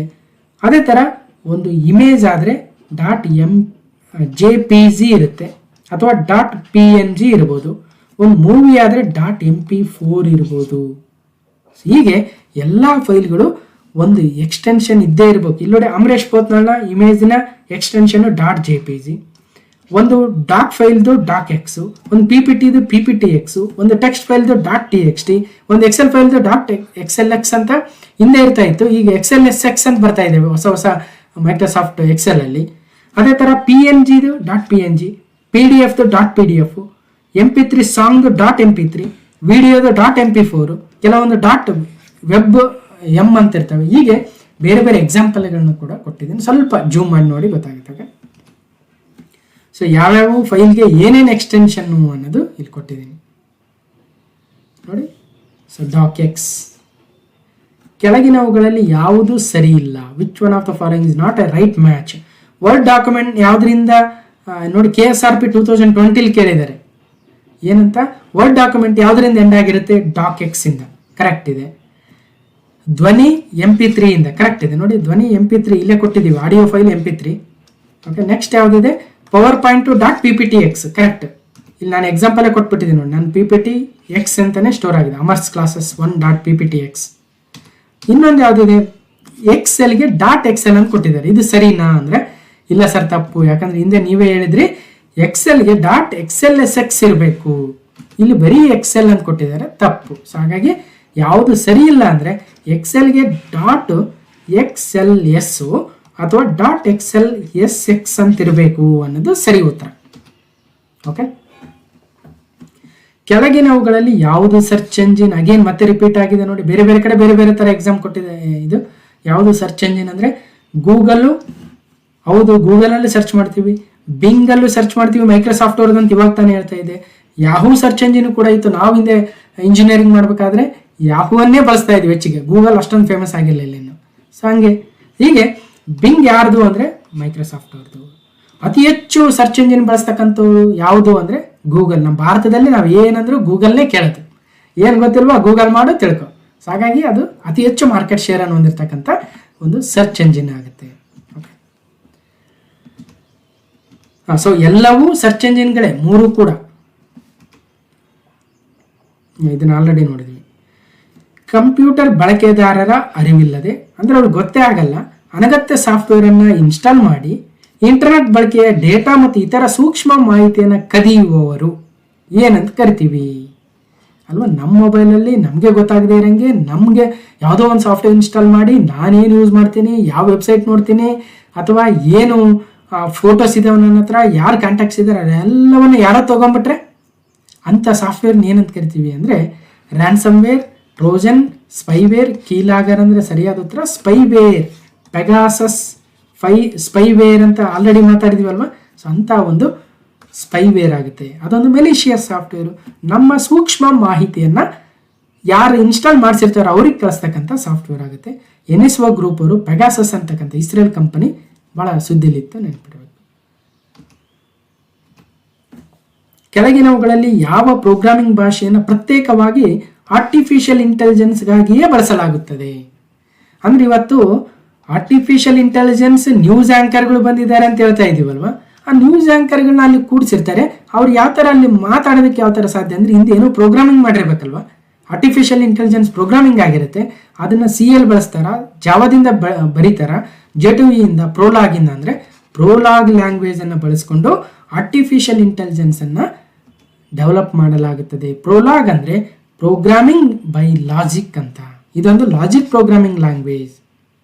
ಓಕೆ, ಇನ್ನು ನಮ್ಮ C++ ಜಾವಗಳು ನಾರ್ಮಲ್ ಪ್ರೋಗ್ರಾಮಿಂಗ್ ಲ್ಯಾಂಗ್ವೇಜ್ಗಳಾಗ್ತವೆ. ಕಂಪ್ಯೂಟರ್ನಲ್ಲಿ ಫೈರ್ ವಾಲನ್ನು ಯಾವುದಕ್ಕೆ ಬಳಸಲಾಗುತ್ತದೆ? ಫೈರ್ ವಾಲ್ ಯಾವುದಕ್ಕೆ? ಈಗ ನೋಡಿ, ಒಂದು ಮನೆ ಇದೆ. ಓಕೆ, ಆ ಮನೆಗೆ ಒಂದು ಕಾಂಪೌಂಡನ್ನು ಹಾಕಿ, ಸುತ್ತಲೂ ಕಾಂಪೌಂಡ್ ಹಾಕಿ ಇಲ್ಲೊಬ್ಬ ಸೆಕ್ಯೂರಿಟಿಯನ್ನು ಇಟ್ಟಿರ್ತಾರೆ. ಈ ಸೆಕ್ಯೂರಿಟಿ ಏನು ಮಾಡ್ತಾನೆ, ಯಾರು ಒಳಗೆ ಹೋಗ್ಬೇಕು ಅಂತ ಚೆಕ್ ಮಾಡಿ ಅವರು ಒಳಗೆ ಹೋಗೋದಕ್ಕೆ ಅರ್ಹತೆಯನ್ನು ಇದ್ದರೆ ಮಾತ್ರ ಒಳಗಡೆ ಬಿಡ್ತಾನೆ. ಯಾರ್ಯಾರೋ ಅನ್ನೆಸೆಸರಿ ಪರ್ಸನ್ ಒಳಗಡೆ ಬಿಡ್ತಾನೆ ಸೆಕ್ಯೂರಿಟಿ ಗಾರ್ಡು? ಇಲ್ಲ ಅಲ್ವ. ಅಥವಾ ಒಳಗಡೆಯಿಂದ ಯಾರಾದರೂ ಹೊರಗಡೆ ಹೋಗ್ಬೇಕಂದ್ರೂ ಸಹಿತ ಯಾರು ಹೋಗ್ತಾ ಇದ್ದಾರೆ, ಏನು ಆ ಮನೆ ಓನರ್ ಏನು ಹೇಳಿರ್ತಾನೆ ಅದಕ್ಕೆ ತಕ್ಕಂತೆ ಅದು ಕೆಲಸ ಮಾಡ್ತಾನೆ. ಅದೇ ಥರ ನಮ್ಮ ಕಂಪ್ಯೂಟ್ರಿಗೆ ಯಾರಾದರೂ ಹ್ಯಾಕ್ ಮಾಡೋಕ್ಕೆ ಹೋದಾಗ ಅಥವಾ ನಮ್ಮ ಕಂಪ್ಯೂಟ್ರಿಂದ ಯಾವುದಾದ್ರೂ ಅನ್ವಾಂಟೆಡ್ ವೆಬ್ಸೈಟ್ಗೆ ರಿಕ್ವೆಸ್ಟ್ ಹೋದಾಗ ಅವೆಲ್ಲವುಗಳನ್ನು ಚೆಕ್ ಮಾಡಿ ಕಳಿಸ್ಬೇಕಾ ಬಿಡಬೇಕಾ ಅನ್ನೋದನ್ನು ನಿರ್ಧಾರ ಮಾಡ್ತಕ್ಕಂಥ ಒಂದು ಸಾಫ್ಟ್ವೇರನ್ನು ನಾವು ಕಂಪ್ಯೂಟರ್ ಫೈರ್ ವಾಲ್ ಅಂತೀವಿ. ಅದು ಯಾವುದಕ್ಕೆ ಬಳಸ್ತೀವಿ? ಸೆಕ್ಯೂರಿಟಿನ ಯಾವುದಕ್ಕೆ ಬಳಸ್ತೀವಿ ನಾವು ಅಂದರೆ ಭದ್ರತೆಗಾಗಿ. ಸೊ ಅದೇ ಥರ ಭದ್ರತೆಗಾಗಿಯೇ ಫೈರ್ ವಾಲನ್ನು ಬಳಸ್ತೀವಿ. ಫೈರ್ ವಾಲ್ ನೋಡಿ, ಕಂಪ್ಯೂಟರ್ಗಳು ಪ್ರಪಂಚದಿಂದ ಯಾರು ಬೇಕಾದರೂ ನಮ್ಮ ಕಂಪ್ಯೂಟರ್ ಕನೆಕ್ಟ್ ಮಾಡ್ಬೋದು. ನಾವು ಇಂಟರ್ನೆಟ್ಟಿಂದ ಯಾವುದೋ ವೆಬ್ಸೈಟಿಗೆ ಕನೆಕ್ಟ್ ಮಾಡೋಕ್ಕೆ ಹೋಗ್ತೀವಿ, ಯಾವುದೋ ಅನ್ವಾಂಟೆಡ್ ಅಥವಾ ಮೆಲಿಷಿಯಸ್ ಆಗಿರ್ತಕ್ಕಂಥ ವೆಬ್ಸೈಟಿಗೆ ಕನೆಕ್ಟ್ ಮಾಡೋಕ್ಕೆ ಹೋದರೆ ನಮ್ಮ ಫೈರ್ ವಾಲ್ ಅಲ್ಲಿ ತಡೆದು ಬಿಡುತ್ತೆ, ಇಲ್ಲ ಅದು ಮೆಲಿಷಿಯಸ್ ಅಂತ. ಅಥವಾ ಯಾರೋ ಒಬ್ಬರು ಹ್ಯಾಕರು ನಮ್ಮ ಕಂಪ್ಯೂಟರ್ಗೆ ಹ್ಯಾಕ್ ಮಾಡೋಕ್ಕೆ ಬಂದಾಗ ಅದು ಎಲ್ಲಿಂದ ಬಂತು ಏನು ಅಂತ ಚೆಕ್ ಮಾಡಿ ನಮ್ಮ ಫೈರ್ ವಾಲ್ ಅಲ್ಲಿಯೇ ತಡೆದಿಡುತ್ತೆ. ಓಕೆ, ಕಂಪ್ಯೂಟರ್ ಪ್ರಪಂಚದಲ್ಲಿ ಟ್ರೋಜನ್ ಏನನ್ನು ಸೂಚಿಸುತ್ತದೆ? ಟ್ರೋಜನ್ ಎನ್ನುವುದು ಒಂದು ವೈರಸ್ಸ, ಒಂದು ಮಾಲ್ವೇರ, ಒಂದು ವರ್ಮ, ಒಂದು ಸ್ಪೈವೇರ. ಅಂದರೆ ಟ್ರೋಜನ್ ಆರ್ಸ್ ಎನ್ನುವುದು ಒಂದು ಮೆಲಿಷಿಯಸ್ ಪ್ರೋಗ್ರಾಮ್ ಆಗುತ್ತೆ. ಇದು ಕೂಡ ಕಂಪ್ಯೂಟರ್ ಬಳಕೆದಾರರ ಪ್ರಮುಖ ಮಾಹಿತಿಯನ್ನು ಕದಿಯುವ ಒಂದು ಗುಪ್ತ ಸಾಫ್ಟ್ವೇರ್ ಆಗಿದೆ. ಇದರಲ್ಲಿ ಇಮೇಲ್ ID, ಪಾಸ್ವರ್ಡ್ ಏನಾದರೂ ಎಂಟರ್ ಮಾಡ್ತೀವಲ್ವ, ಆವಾಗ ಈ ಟ್ರೋಜನ್ ಅವುಗಳನ್ನ ಕ್ಯಾಪ್ಚರ್ ಮಾಡಿಕೊಂಡು ತಮ್ಮ ಯಾರು ಸ್ಥಾಪನೆ ಮಾಡಿರ್ತಾರೋ ಅವರಿಗೆ ಕಳಿಸುತ್ತೆ. ಸೊ ಮಾಲ್ವೇರ್ ಆಗುತ್ತೆ, ಮೆಲಿಷಿಯಸ್ ಸಾಫ್ಟ್ವೇರ್. ಹೀಗೆ ವೈರಸ್ಸು, ರ್ಯಾನ್ಸಮ್ವೇರು, ಸ್ಕೇರ್ವೇರು, ಸ್ಪೈವೇರು, ಟ್ರೋಜನ್ನು, ಹ್ಯಾಡ್ವೇರ್ ಇವೆಲ್ಲವುಗಳು ಕಂಪ್ಯೂಟರ್ನ ಮಾಲ್ವೇರ್ಗಳಾಗ್ತವೆ, ಮೆಲಿಷಿಯಸ್ ಸಾಫ್ಟ್ವೇರ್ ಅಥವಾ ಕೆಟ್ಟ ಸಾಫ್ಟ್ವೇರ್ಗಳಾಗ್ತವೆ, ಒಂದು ಪ್ರೋಗ್ರಾಮ್ಗಳಾಗ್ತವೆ. ಅವು ನಮ್ಮ ಕಂಪ್ಯೂಟರ್ಗೆ ನಮ್ಮ ಇನ್ಫಾರ್ಮೇಷನ್ಗೆ ಹಾನಿಯನ್ನು ಮಾಡ್ತವೆ. ಓಕೆ, ಅಂತರ್ಜಾಲದಲ್ಲಿ ಮೊದಲು ಹುಡುಕುವ ಎಂಜಿನ್ ಯಾವುದು? ಫಸ್ಟ್ ಸರ್ಚ್ ಎಂಜಿನ್ ಯಾವುದು ಇಂಟರ್ನೆಟ್ಟಲ್ಲಿ? ಸರ್ಚ್ ಎಂಜಿನ್ ಇವತ್ತು ಗೂಗಲ್ನ ನಾವು ಹೆಚ್ಚಿಗೆ ಬಳಸ್ತಾ ಇದ್ದೀವಿ, ಸ್ವಲ್ಪ ಬಿಂಗನ್ನು ಕೂಡ ಬಳಸ್ತಾರೆ. ಹಾಗಾದರೆ ಫಸ್ಟ್ ಸರ್ಚ್ ಎಂಜಿನ್ ಯಾವುದು? ಗೂಗಲ್ನ, ಆರ್ಕಿನ, ಆಲ್ಟಾವಿಸ್ತಾನ ಅಥವಾ WAIS ಅಂದರೆ ಆರ್ಕಿ ಅಂತಕ್ಕಂಥ ಸರ್ಚ್ ಎಂಜಿನ್ ಇತ್ತು ಫಸ್ಟ್, ಆರ್ಕಿ ಕ್ವೆರಿ ಅಂತ. ಓಕೆ, ಇನ್ನು 1990ರಲ್ಲಿ ಆವಿಷ್ಕರಿಸಿದ ಮೊದಲ ವೆಬ್ ಬ್ರೌಸರ್ ಯಾವುದು? ವೆಬ್ ಬ್ರೌಸರ್ ನೋಡಿ, ಗೂಗಲ್ ಕ್ರೋಮ್ ಒಂದು ವೆಬ್ ಬ್ರೌಸರ್ ಅಲ್ವಾ. ಅದೇ ಥರ ಮೈಕ್ರೋಸಾಫ್ಟ್ ಇಂಟರ್ನೆಟ್ ಎಕ್ಸ್ಪ್ಲೋರರು ಒಂದು ಇದು. ಓಕೆ, ಮೈಕ್ರೋಸಾಫ್ಟ್ ಎಡ್ಜ್ ಅಂತ ಮೊನ್ನೆ ಇದೆ ರೀಸೆಂಟಾಗಿ, ಸೊ ಅದು ಕೂಡ ಒಂದು ವೆಬ್ ಬ್ರೌಸರ್. UC ಬ್ರೌಸರ್ ಇದೆಯಲ್ವ ನಿಮ್ಮ ಮೊಬೈಲಲ್ಲಿ, ಅದು ವೆಬ್ ಬ್ರೌಸರ್. ಒಪೇರಾ ಅಂತ ಇದೆಯಲ್ಲ, ಅದು ವೆಬ್ ಬ್ರೌಸರ್. ನೆಟ್ಸ್ಕೇಪ್ ನೇವಿಗೇಟರ್, ಅದು ವೆಬ್ ಬ್ರೌಸರ್. ಹೀಗೆ ಮೊದಲ ವೆಬ್ ಬ್ರೌಸರ್ ಯಾವುದು? ಯಾರು ಅದನ್ನು ಇನ್ವೆಂಟ್ ಮಾಡಿದ್ರು ಅಂದರೆ ಇಂಟರ್ನೆಟ್ ಎಕ್ಸ್ಪ್ಲೋರರ್, ಮೊಜಾಯಿಕ್, ಮೊಜಿಲ್ಲಾ, ನೆಕ್ಸಸ್. ಅಂದರೆ ಮೊದಲ ವೆಬ್ ಬ್ರೌಸರ್ ನೆಕ್ಸಸ್ ಆಗುತ್ತೆ, ಫಸ್ಟ್ ವೆಬ್ ಬ್ರೌಸರ್. ಅದ್ರ ಹೆಸರು ಫಸ್ಟ್ಗೆ ವರ್ಲ್ಡ್ ವೈಡ್ ವೆಬ್ ಅಂತ ಇಟ್ಬಿಟ್ರು. ಬಟ್ ಅದಾದ ನಂತರ ಟಿಮ್ ಬರ್ನರ್ಸ್ ಲೀ ಅಂತ ಆತ ಏನು ಮಾಡ್ತಾನೆ, ಇಲ್ಲ WWW ಜೊತೆ ಅದು ಚೇಂಜ್ ಆಗ್ಬಿಡುತ್ತೆ, ಹೆಸರು ಭಾಳ ಕ್ಲಾಶ್ ಆಗುತ್ತೆ ಅಂತ ನೆಕ್ಸಸ್ ಅಂತ ಹೆಸರನ್ನ ಕೊಡ್ತಾನೆ. ನೆಕ್ಸ್ಟ್ ನಾವು ಡೇಟಾವನ್ನು ಎಕ್ಸೆಲ್ ಸ್ಪ್ರೆಡ್ಶೀಟ್ನ ಮೂಲ ಘಟಕಗಳಲ್ಲಿ ನಮೂದಿಸುವುದನ್ನು ಏನೆಂದು ಕರೆಯಲಾಗುತ್ತದೆ? ಹೀಗೆ ಎಕ್ಸೆಲ್ ಶೀಟ್ ಇರುತ್ತೆ, ಈ ಥರ ಸ್ಕ್ವೇರ್ಸ್ ಇರ್ತವೆ. ಸೊ ಈ ಮೂಲ ಘಟಕ ಇಲ್ಲಿ ಕೊಡ್ತೀವಿ ನಾವು, ಏನು ಡೇಟಾ ಎಂಟ್ರ್ ಅಲ್ಲಿ 2 ಅಥವಾ A ಅಥವಾ ಏನಾರು ಹೆಸರು ಅಮರ್ಸ್ ಕ್ಲಾಸಸ್ ಅಮರೇಶ್ ಪೋತ್ನಾಳ್ ಅಂತ ಟೈಪ್ ಮಾಡಬೇಕಾದ್ರೆ ಒಂದೊಂದು ಸೆಲ್ಲಲ್ಲಿ ಟೈಪ್ ಮಾಡ್ತೀವಲ್ವ, ಆ ಮೂಲ ಘಟಕವನ್ನು ಏನಂತ ಕರಿತೀವಿ? Tab, box, cell. ಅಂದರೆ ಆಲ್ರೆಡಿ ಆನ್ಸರ್ ಹೇಳ್ಬಿಟ್ಟು ಅನಿಸುತ್ತೆ, ಸೆಲ್. ಓಕೆ, ಸೊ ನೋಡಿ ಒಂದೊಂದು ಕೂಡ ಒಂದು ಸೆಲ್ ಆಗುತ್ತೆ. ಇದು ಫಾರ್ಮುಲಾ ಬಾರ್ ಅಂತೀವಿ, ಇದನ್ನು ನೇಮ್ ಬಾಕ್ಸ್ ಅಂತೀವಿ, ಇದೆಲ್ಲ ಟೂಲ್ ಬಾರು. ಓಕೆ, ಇದು ವರ್ಕ್ ಶೀಟು. ಅದೇ ಥರ ಇಲ್ಲಿ ನೇವಿಗೇಷನ್ ಬಟನ್ಸ್ ಇರ್ತವೆ. ಸೊ ಇವೆಲ್ಲವೂ ಇಲ್ಲಿ ಶೀಟ್ 1, ಶೀಟ್ 2, ಶೀಟ್ 3 ಅಂತ ಇರ್ತವೆ. ಇದು ಮೈಕ್ರೋಸಾಫ್ಟ್ ಎಕ್ಸೆಲ್ ಆಗುತ್ತೆ. ಓಕೆ, ನೆಕ್ಸ್ಟ್ ಕ್ವಶನ್ ನಂಬರ್ 33 ನೋಡಿ, ಸಂವಹನ ಪ್ರಕ್ರಿಯೆಯಲ್ಲಿ ಯಾವುದು ಮೊದಲ ಹಂತವಾಗಿದೆ? ಅಂದರೆ in the process of communication which is a first step ಅಂತ. ಕಮ್ಯುನಿಕೇಶನ್ ಅಂದ್ರೆ ಏನು? ಸೊ ಈಗ ಇಲ್ಲೊಬ್ಬ ಇದ್ದಾನೆ, ಇಬ್ಬರ ನಡುವೆ ಏನು ಮಾತುಕತೆ ಆಗಬೇಕು ಅಂದಾಗ ಒಂದು ಮೀಡಿಯಂ ಬೇಕು. ಸೊ ಇವ ಸೆಂಡರ್ ಆಗ್ತಾನೆ, ಈತ ರಿಸೀವರ್ ಆಗ್ತಾನೆ, ಒಂದು ಮೀಡಿಯಂ ಬೇಕು ಅಲ್ವಾ. ಸೊ ಒಟ್ಟಲ್ಲಿ ಸಂದೇಶ ಒಂದು ಸ್ಥಳದಿಂದ ಇನ್ನೊಂದು ಸ್ಥಳಕ್ಕೆ ರವಾನೆ ಆಗಬೇಕಾದ್ರೆ ಸೊ ಏನು ಮೊದಲ ಹಂತ ಅಂತ ಕೇಳಿದ್ದಾರೆ. ಸೊ ಹಾಗಾಗಿ ಮೊದಲ ಹಂತ ಎನ್ಕೋಡಿಂಗ್ ಆಗಿತ್ತು, ಅಂದರೆ ಆ ಮಾಹಿತಿಯನ್ನು ಎನ್ಕೋಡ್ ಮಾಡಿ ಕಳಿಸ್ತಕ್ಕಂಥದ್ದು. ಆ ನಂತರ ಅದನ್ನು ಡಿಕೋಡ್ ಮಾಡೋದು. ಸೊ ಹೀಗೆ ಎನ್ಕೋಡಿಂಗು, ಸಂದೇಶ ರಿಸೀವಿಂಗ್ ಆದಮೇಲೆ ಡಿಕೋಡಿಂಗ್ ಆಗ್ತಕ್ಕಂಥದ್ದು, ಆ ಒಟ್ಟು ಪ್ರೋಸೆಸ್ನ ಸ್ಟೆಪ್ಗಳಾಗ್ತವೆ. ಅದರಲ್ಲಿ ಮೊದಲನೇ ಹಂತ ಎನ್ಕೋಡಿಂಗ್ ಆಗುತ್ತೆ. ಸೊ ಹಾಗಾಗಿ ಎನ್ಕೋಡಿಂಗ್, ಮೆಸೇಜ್, ಡಿಕೋಡಿಂಗ್. ಸೊ ಅವಾಗ ಫೀಡ್ಬ್ಯಾಕ್ ಆಗುತ್ತೆ, ಏನು ಎತ್ತ ಅಂತ ಫೀಡ್ಬ್ಯಾಕನ್ನು ಕೊಡ್ತೀವಿ. ಓಕೆ, ಇನ್ನು ಎಕ್ಸಸರೀಸ್ ಅಥವಾ ಬಿಡಿ ಭಾಗಗಳನ್ನು ಕಂಪ್ಯೂಟರ್ನಲ್ಲಿ ಸಂಪರ್ಕಿಸುವ ಅಥವಾ ಜೋಡಿಸುವ ಸ್ಥಳವನ್ನು ಏನಂತ ಕರಿತೀವಿ ಅಲ್ವಾ. ಈಗ ಒಂದು ಕಂಪ್ಯೂಟರ್ ಇದೆ ಅಥವಾ ಅದರ CPU ನೋಡೋಣ. ಇದು CPU. ಆ CPU ನಿಂದ ಒಂದಷ್ಟು ಬೇರೆ ಬೇರೆ ಪೋರ್ಟ್ಗಳಿರ್ತವೆ, ಬೇರೆ ಬೇರೆ ಸ್ಥಳ ಇರುತ್ತೆ. ನೀವು ಪೆನ್ ಡ್ರೈವ್ ಹಾಕ್ಬೇಕಾದ್ರೆ ಅಲ್ಲಿ ಹಾಕ್ತೀರಾ, ಇಂಟರ್ನೆಟ್ ಕನೆಕ್ಟ್ ಮಾಡ್ಬೇಕಾದ್ರೆ ಅಲ್ಲಿ ಮಾಡ್ತೀವಿ, ಅಥವಾ ಇನ್ನೊಂದು ಯಾವುದೋ ಸ್ಪೀಕರ್ ಆಗ್ಬೋದು, ಪ್ರಿಂಟರ್ ಆಗ್ಬೋದು, ಕನೆಕ್ಟ್ ಮಾಡ್ಬೇಕಂದ್ರೆ ಕಂಪ್ಯೂಟ್ರಿಗೆ ಕನೆಕ್ಟ್ ಮಾಡೋದಕ್ಕೆ ಒಂದು ವೈರ್ ಇರುತ್ತಲ್ಲ, ಆ ವೈರನ್ನ ಇಲ್ಲೋಗಿ ಕನೆಕ್ಟ್ ಮಾಡ್ತೀವಲ್ಲ, ಆ ಸ್ಥಳವನ್ನು ಏನಂತೀವಿ ಅಂತ ಕೇಳ್ತಾ ಇದ್ದಾರೆ. So ring, port, bus, zip ಅಂದರೆ ಪೋರ್ಟ್ ಆಗುತ್ತೆ. ಸೊ ಕಂಪ್ಯೂಟರ್ ಪೋರ್ಟ್ಗೆ ನಾವು ಬೇರೆ ವಿವಿಧ ಆಕ್ಸೆಸರೀಸನ್ನು, ಬಿಡಿಭಾಗಗಳನ್ನು ಕಂಪ್ಯೂಟರ್ಗೆ ಕನೆಕ್ಟ್ ಮಾಡ್ಬೋದು. ಆ ಸ್ಥಳವನ್ನು ಪೋರ್ಟ್ ಅಂತೀವಿ. ನೋಡಿ, ಇದು ಸೀರಿಯಲ್ ಪೋರ್ಟು, ಇಲ್ಲೊಂದು ಡಿಸ್ಪ್ಲೇ ಪೋರ್ಟ್ ಇದೆ. HDMI ಕೇಬಲ್ನ ಇಲ್ಲಿ ಕನೆಕ್ಟ್ ಮಾಡಬೇಕು. ನಮ್ಮ ಪೆನ್ ಡ್ರೈವ್ಗಳನ್ನ ಅಂದರೆ USB ಕೇಬಲ್, ಅದು USB ಕೀಬೋರ್ಡ್ ಆಗಿರ್ಬೋದು, USB ಮೌಸ್ ಆಗಿರ್ಬೋದು, ಅಥವಾ USB ನಮ್ಮ ಪೆನ್ ಡ್ರೈವ್ ಆಗಿರ್ಬೋದು, ಅವೆಲ್ಲವನ್ನು ಇಲ್ಲಿ ಕನೆಕ್ಟ್ ಮಾಡ್ತೀವಿ. ಹಾಗಾಗಿ ಇವುಗಳೆಲ್ಲವನ್ನು ನಾವು ಪೋರ್ಟ್ಸ್ ಅಂತೀವಿ. ಪೋರ್ಟ್, ಇದನ್ನ ಪವರ್ ಪೋರ್ಟ್ ಅಂತೀವಿ ಅಲ್ವಾ. ಇದನ್ನ ಈಥರ್ನೆಟ್ ಪೋರ್ಟ್ ಅಂದರೆ ಇಂಟರ್ನೆಟನ್ನು ಇಲ್ಲಿ ಕನೆಕ್ಟ್ ಮಾಡ್ತೀವಿ, ಇಲ್ಲಿ ಈ ಭಾಗದಲ್ಲಿ. ಓಕೆ, ಸರಿ. ಯಾವುದರ ಮೂಲಕ ಇಂಟರ್ನೆಟ್ನಲ್ಲಿ ಕಂಪ್ಯೂಟರ್ನನ್ನು ಅನನ್ಯವಾಗಿ ಗುರುತಿಸಲಾಗುವುದು? A computer on internet is uniquely identified. Unique ಆಗಿ ಐಡೆಂಟಿಫೈ ಆಗಬೇಕು. ಇವತ್ತು ನೋಡಿ, ನಮ್ಮ ಮೊಬೈಲು ಇನ್ನೊಬ್ಬರು ಮೊಬೈಲು, ಎಲ್ಲ ಮೊಬೈಲ್ಗಳು ಇಂಟರ್ನೆಟ್ಗೆ ಕನೆಕ್ಟ್ ಆದಾಗ ಎಲ್ಲದಕ್ಕೂ ಒಂದು ಅನನ್ಯವಾಗಿರ್ತಕ್ಕಂಥ ಅಥವಾ ಸ್ಪೆಸಿಫಿಕ್ ಆಗಿರ್ತಕ್ಕಂಥ, ಯುನಿಕ್ ಆಗಿರ್ತಕ್ಕಂಥ ಒಂದು ID ಬರುತ್ತೆ. ನಮ್ಗೆ ಗೊತ್ತಾಗಲ್ಲ ಅದು. ನಾವು ಸುಮ್ಮನೆ ನಮ್ಮ ಮೊಬೈಲ್ ಮೇಲ್ಗಡೆ ಸ್ಕ್ರೀನ್ ಮೇಲೆ ಒಂದೆರಡು ಲೈನ್ ಈ ಥರ ಇರುತ್ತೆ, ಅವೆರಡನ್ನ ಒತ್ತಿದ್ರೆ ಸೊ ಇಂಟರ್ನೆಟ್ ಕನೆಕ್ಟ್ ಆಗ್ತೀವಿ, ಹೋದ್ರೆ ಆಫ್ ಆದರೆ ಇಂಟರ್ನೆಟ್ ಇಲ್ಲ ಅಷ್ಟೇ. ಯಾವಾಗ ಆನ್ ಮಾಡ್ತೀವೋ ನಾವು ಜಗತ್ತಿನೊಂದಿಗೆ ಕನೆಕ್ಟ್ ಆಗಿದ್ದೀವಿ ಅನ್ನಂಗೆ, ಇಂಟರ್ನೆಟ್ ಒಂದಿಗೆ. ಆ ಇಂಟರ್ನೆಟ್ ಒಂದಿಗೆ ಕನೆಕ್ಟ್ ಆದಾಗ ಪ್ರತಿಯೊಂದು ಕಂಪ್ಯೂಟ್ರು, ಪ್ರತಿಯೊಂದು ಮೊಬೈಲ್ಗೂ ಒಂದು ಅಡ್ರೆಸ್ ಬೇಕು. ಆ ಅಡ್ರೆಸ್ಸನ್ನು ಏನಂತ ಕರಿತೀವಿ? Memory address, email address, IP address, virtual address ಅಂದರೆ IP ಅಡ್ರೆಸ್ ಅಂತ ಕರಿತೀವಿ. Internet protocol address for each computer, for each mobile there should be a specific ಆಗಿರ್ತಕ್ಕಂಥ, ಯುನಿಕ್ ಆಗಿರ್ತಕ್ಕಂಥ ಒಂದು IP ಅಡ್ರೆಸ್ ಇರಲೇಬೇಕು. ಅವಾಗ ಮಾತ್ರ ನಾವು ಕಂಪ್ಯೂಟರ್ಗೆ ಕನೆಕ್ಟ್ ಆಗಕ್ಕೆ ಸಾಧ್ಯ, ನೆಟ್ವರ್ಕಿಗೆ ಕನೆಕ್ಟ್ ಆಗಕ್ಕೆ ಸಾಧ್ಯ, ಇಂಟರ್ನೆಟ್ಗೆ. ಅಂದರೆ ಒಬ್ಬ ಮನುಷ್ಯನಿಗೆ ಯಾವ ಥರ ಆಧಾರ್ ID ಇದೆಯೋ ಅದು ಯುನಿಕ್ ಆಗಿರುತ್ತೋ, ವಿಶೇಷವಾಗಿರುತ್ತೋ, ನನ್ನ ಆಧಾರ್ ನಂಬರ್ ಬೇರೆ, ನಿನ್ನ ಆಧಾರ್ ನಂಬರ್ ಬೇರೆ, ಇನ್ನೊಬ್ಬರ ಆಧಾರ್ ನಂಬರ್ ಬೇರೆ, ಯಾವ ಥರನೋ ಅದೇ ಥರ IP ಅಡ್ರೆಸ್ ಕೂಡ ಒಂದು ಮೊಬೈಲ್ದು, ಒಂದು ಕಂಪ್ಯೂಟರ್ದು ಬೇರೆ ಬೇರೆಯಾಗೇ ಇರುತ್ತೆ. ಅವಾಗ ಮಾತ್ರ ಅವುಗಳು ಕಂಪ್ಯೂಟರ್ ನೆಟ್ವರ್ಕಿಗೆ ಕನೆಕ್ಟ್ ಆಗೋದಕ್ಕೆ ಸಾಧ್ಯವಾಗುತ್ತೆ. ಓಕೆ, ಹೀಗೆ IP ಅಡ್ರೆಸ್ ಅಂದರೆ ಯಾವ ಥರ ಇರುತ್ತೆ ಅಂದರೆ 4 ಭಾಗ ಇರುತ್ತೆ. ಸೊ 1, 2, 3, 4 ಅವುಗಳ ಮಧ್ಯೆ ಡಾಟ್ ಇರುತ್ತೆ. ಸೊ ಇದನ್ನು IP ಅಡ್ರೆಸ್ ಅಂತೀವಿ. ಇದಂದ್ರೆ ಏನು, ಯಾಕೆ, ಏನು ಅಂತ ಸ್ವಲ್ಪ ಡೀಪ್ ಆಗುತ್ತೆ, ಅದು ಅಷ್ಟೊಂದು ಬೇಕಾಗಿಲ್ಲ. ಒಂದು ಕಂಪ್ಯೂಟರ್ಗೆ ಒಂದು IP ಅಡ್ರೆಸ್ ಇರುತ್ತೆ ಅನ್ನೋದನ್ನ ನೆನ್ಪಿಟ್ರೆ ಸಾಕು. Okay, next question number 36. ಕೆಳಗಿನ ಯಾವ ಸಂಸ್ಥೆ ಭಾರತದ ಮೊದಲ indigenous industry level micro processor ಶಕ್ತಿಯನ್ನು ಅಭಿವೃದ್ಧಿಪಡಿಸಿದೆ? ಅಂದರೆ IIT Madras, IIT Kharagpur, IISc, NIT Surathkal. ಅಂದರೆ IIT ಮೆಡ್ರಾಸ್ ಅವರು ಶಕ್ತಿ ಅಂತಕ್ಕಂಥ ನಮ್ಮ ಭಾರತದ ಮೊದಲ ಇಂಡಸ್ಟ್ರಿ ಲೆವೆಲ್ ಮೈಕ್ರೋ ಪ್ರೊಸೆಸರ್, ಭಾರತದಲ್ಲಿ ಮೈಕ್ರೋ ಪ್ರೊಸೆಸರ್ ಭಾಳ ತಯಾರು ಮಾಡಿರ್ತಾರೆ.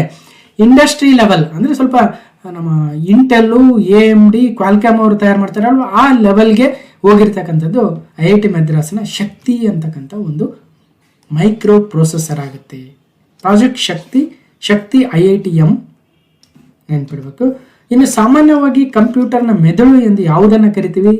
ಮತ್ತೆ ಕೇಳ್ತಾನೆ ಇದ್ದಾರೆ, ಬ್ರೈನ್ ಆಫ್ ದ ಕಂಪ್ಯೂಟರ್ ಯಾವುದು ಅಂದರೆ ಸೊ CPU ಆಗುತ್ತೆ ಅಲ್ವಾ. ಸೊ ಭಾಳ ಎಕ್ಸಾಮಲ್ಲಿ ರಿಪೀಟ್ ಆಗಿದೆ ಅನ್ನಂಗೆ. CPUನೇ ನಮ್ಮ ಕಂಪ್ಯೂಟರ್ನ ಮೆದುಳು ಅಂತ ಕರಿತೀವಿ. ಯಾಕಂದರೆ ಅದೇ ಕಂಟ್ರೋಲ್ ಮಾಡುತ್ತೆ, ಅದೇ ಎಲ್ಲ ಕೆಲಸಗಳನ್ನ ಮಾಡಿಸುತ್ತೆ ಅಲ್ವಾ.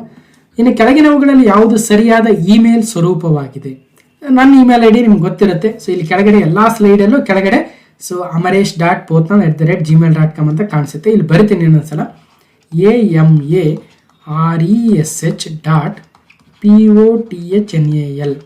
amaresh.pothnal amaresh.pothnal@gmail.com ಇದು ನನ್ನ ಒಂದು ಇಮೇಲ್ ID. ಸೊ ಹಾಗಾದ್ರೆ ಏನಿರಬೇಕು? @ ಅಥವಾ ಸಿಂಬಲ್ ಇರಬೇಕು ಇಮೇಲ್ IDಲಿ.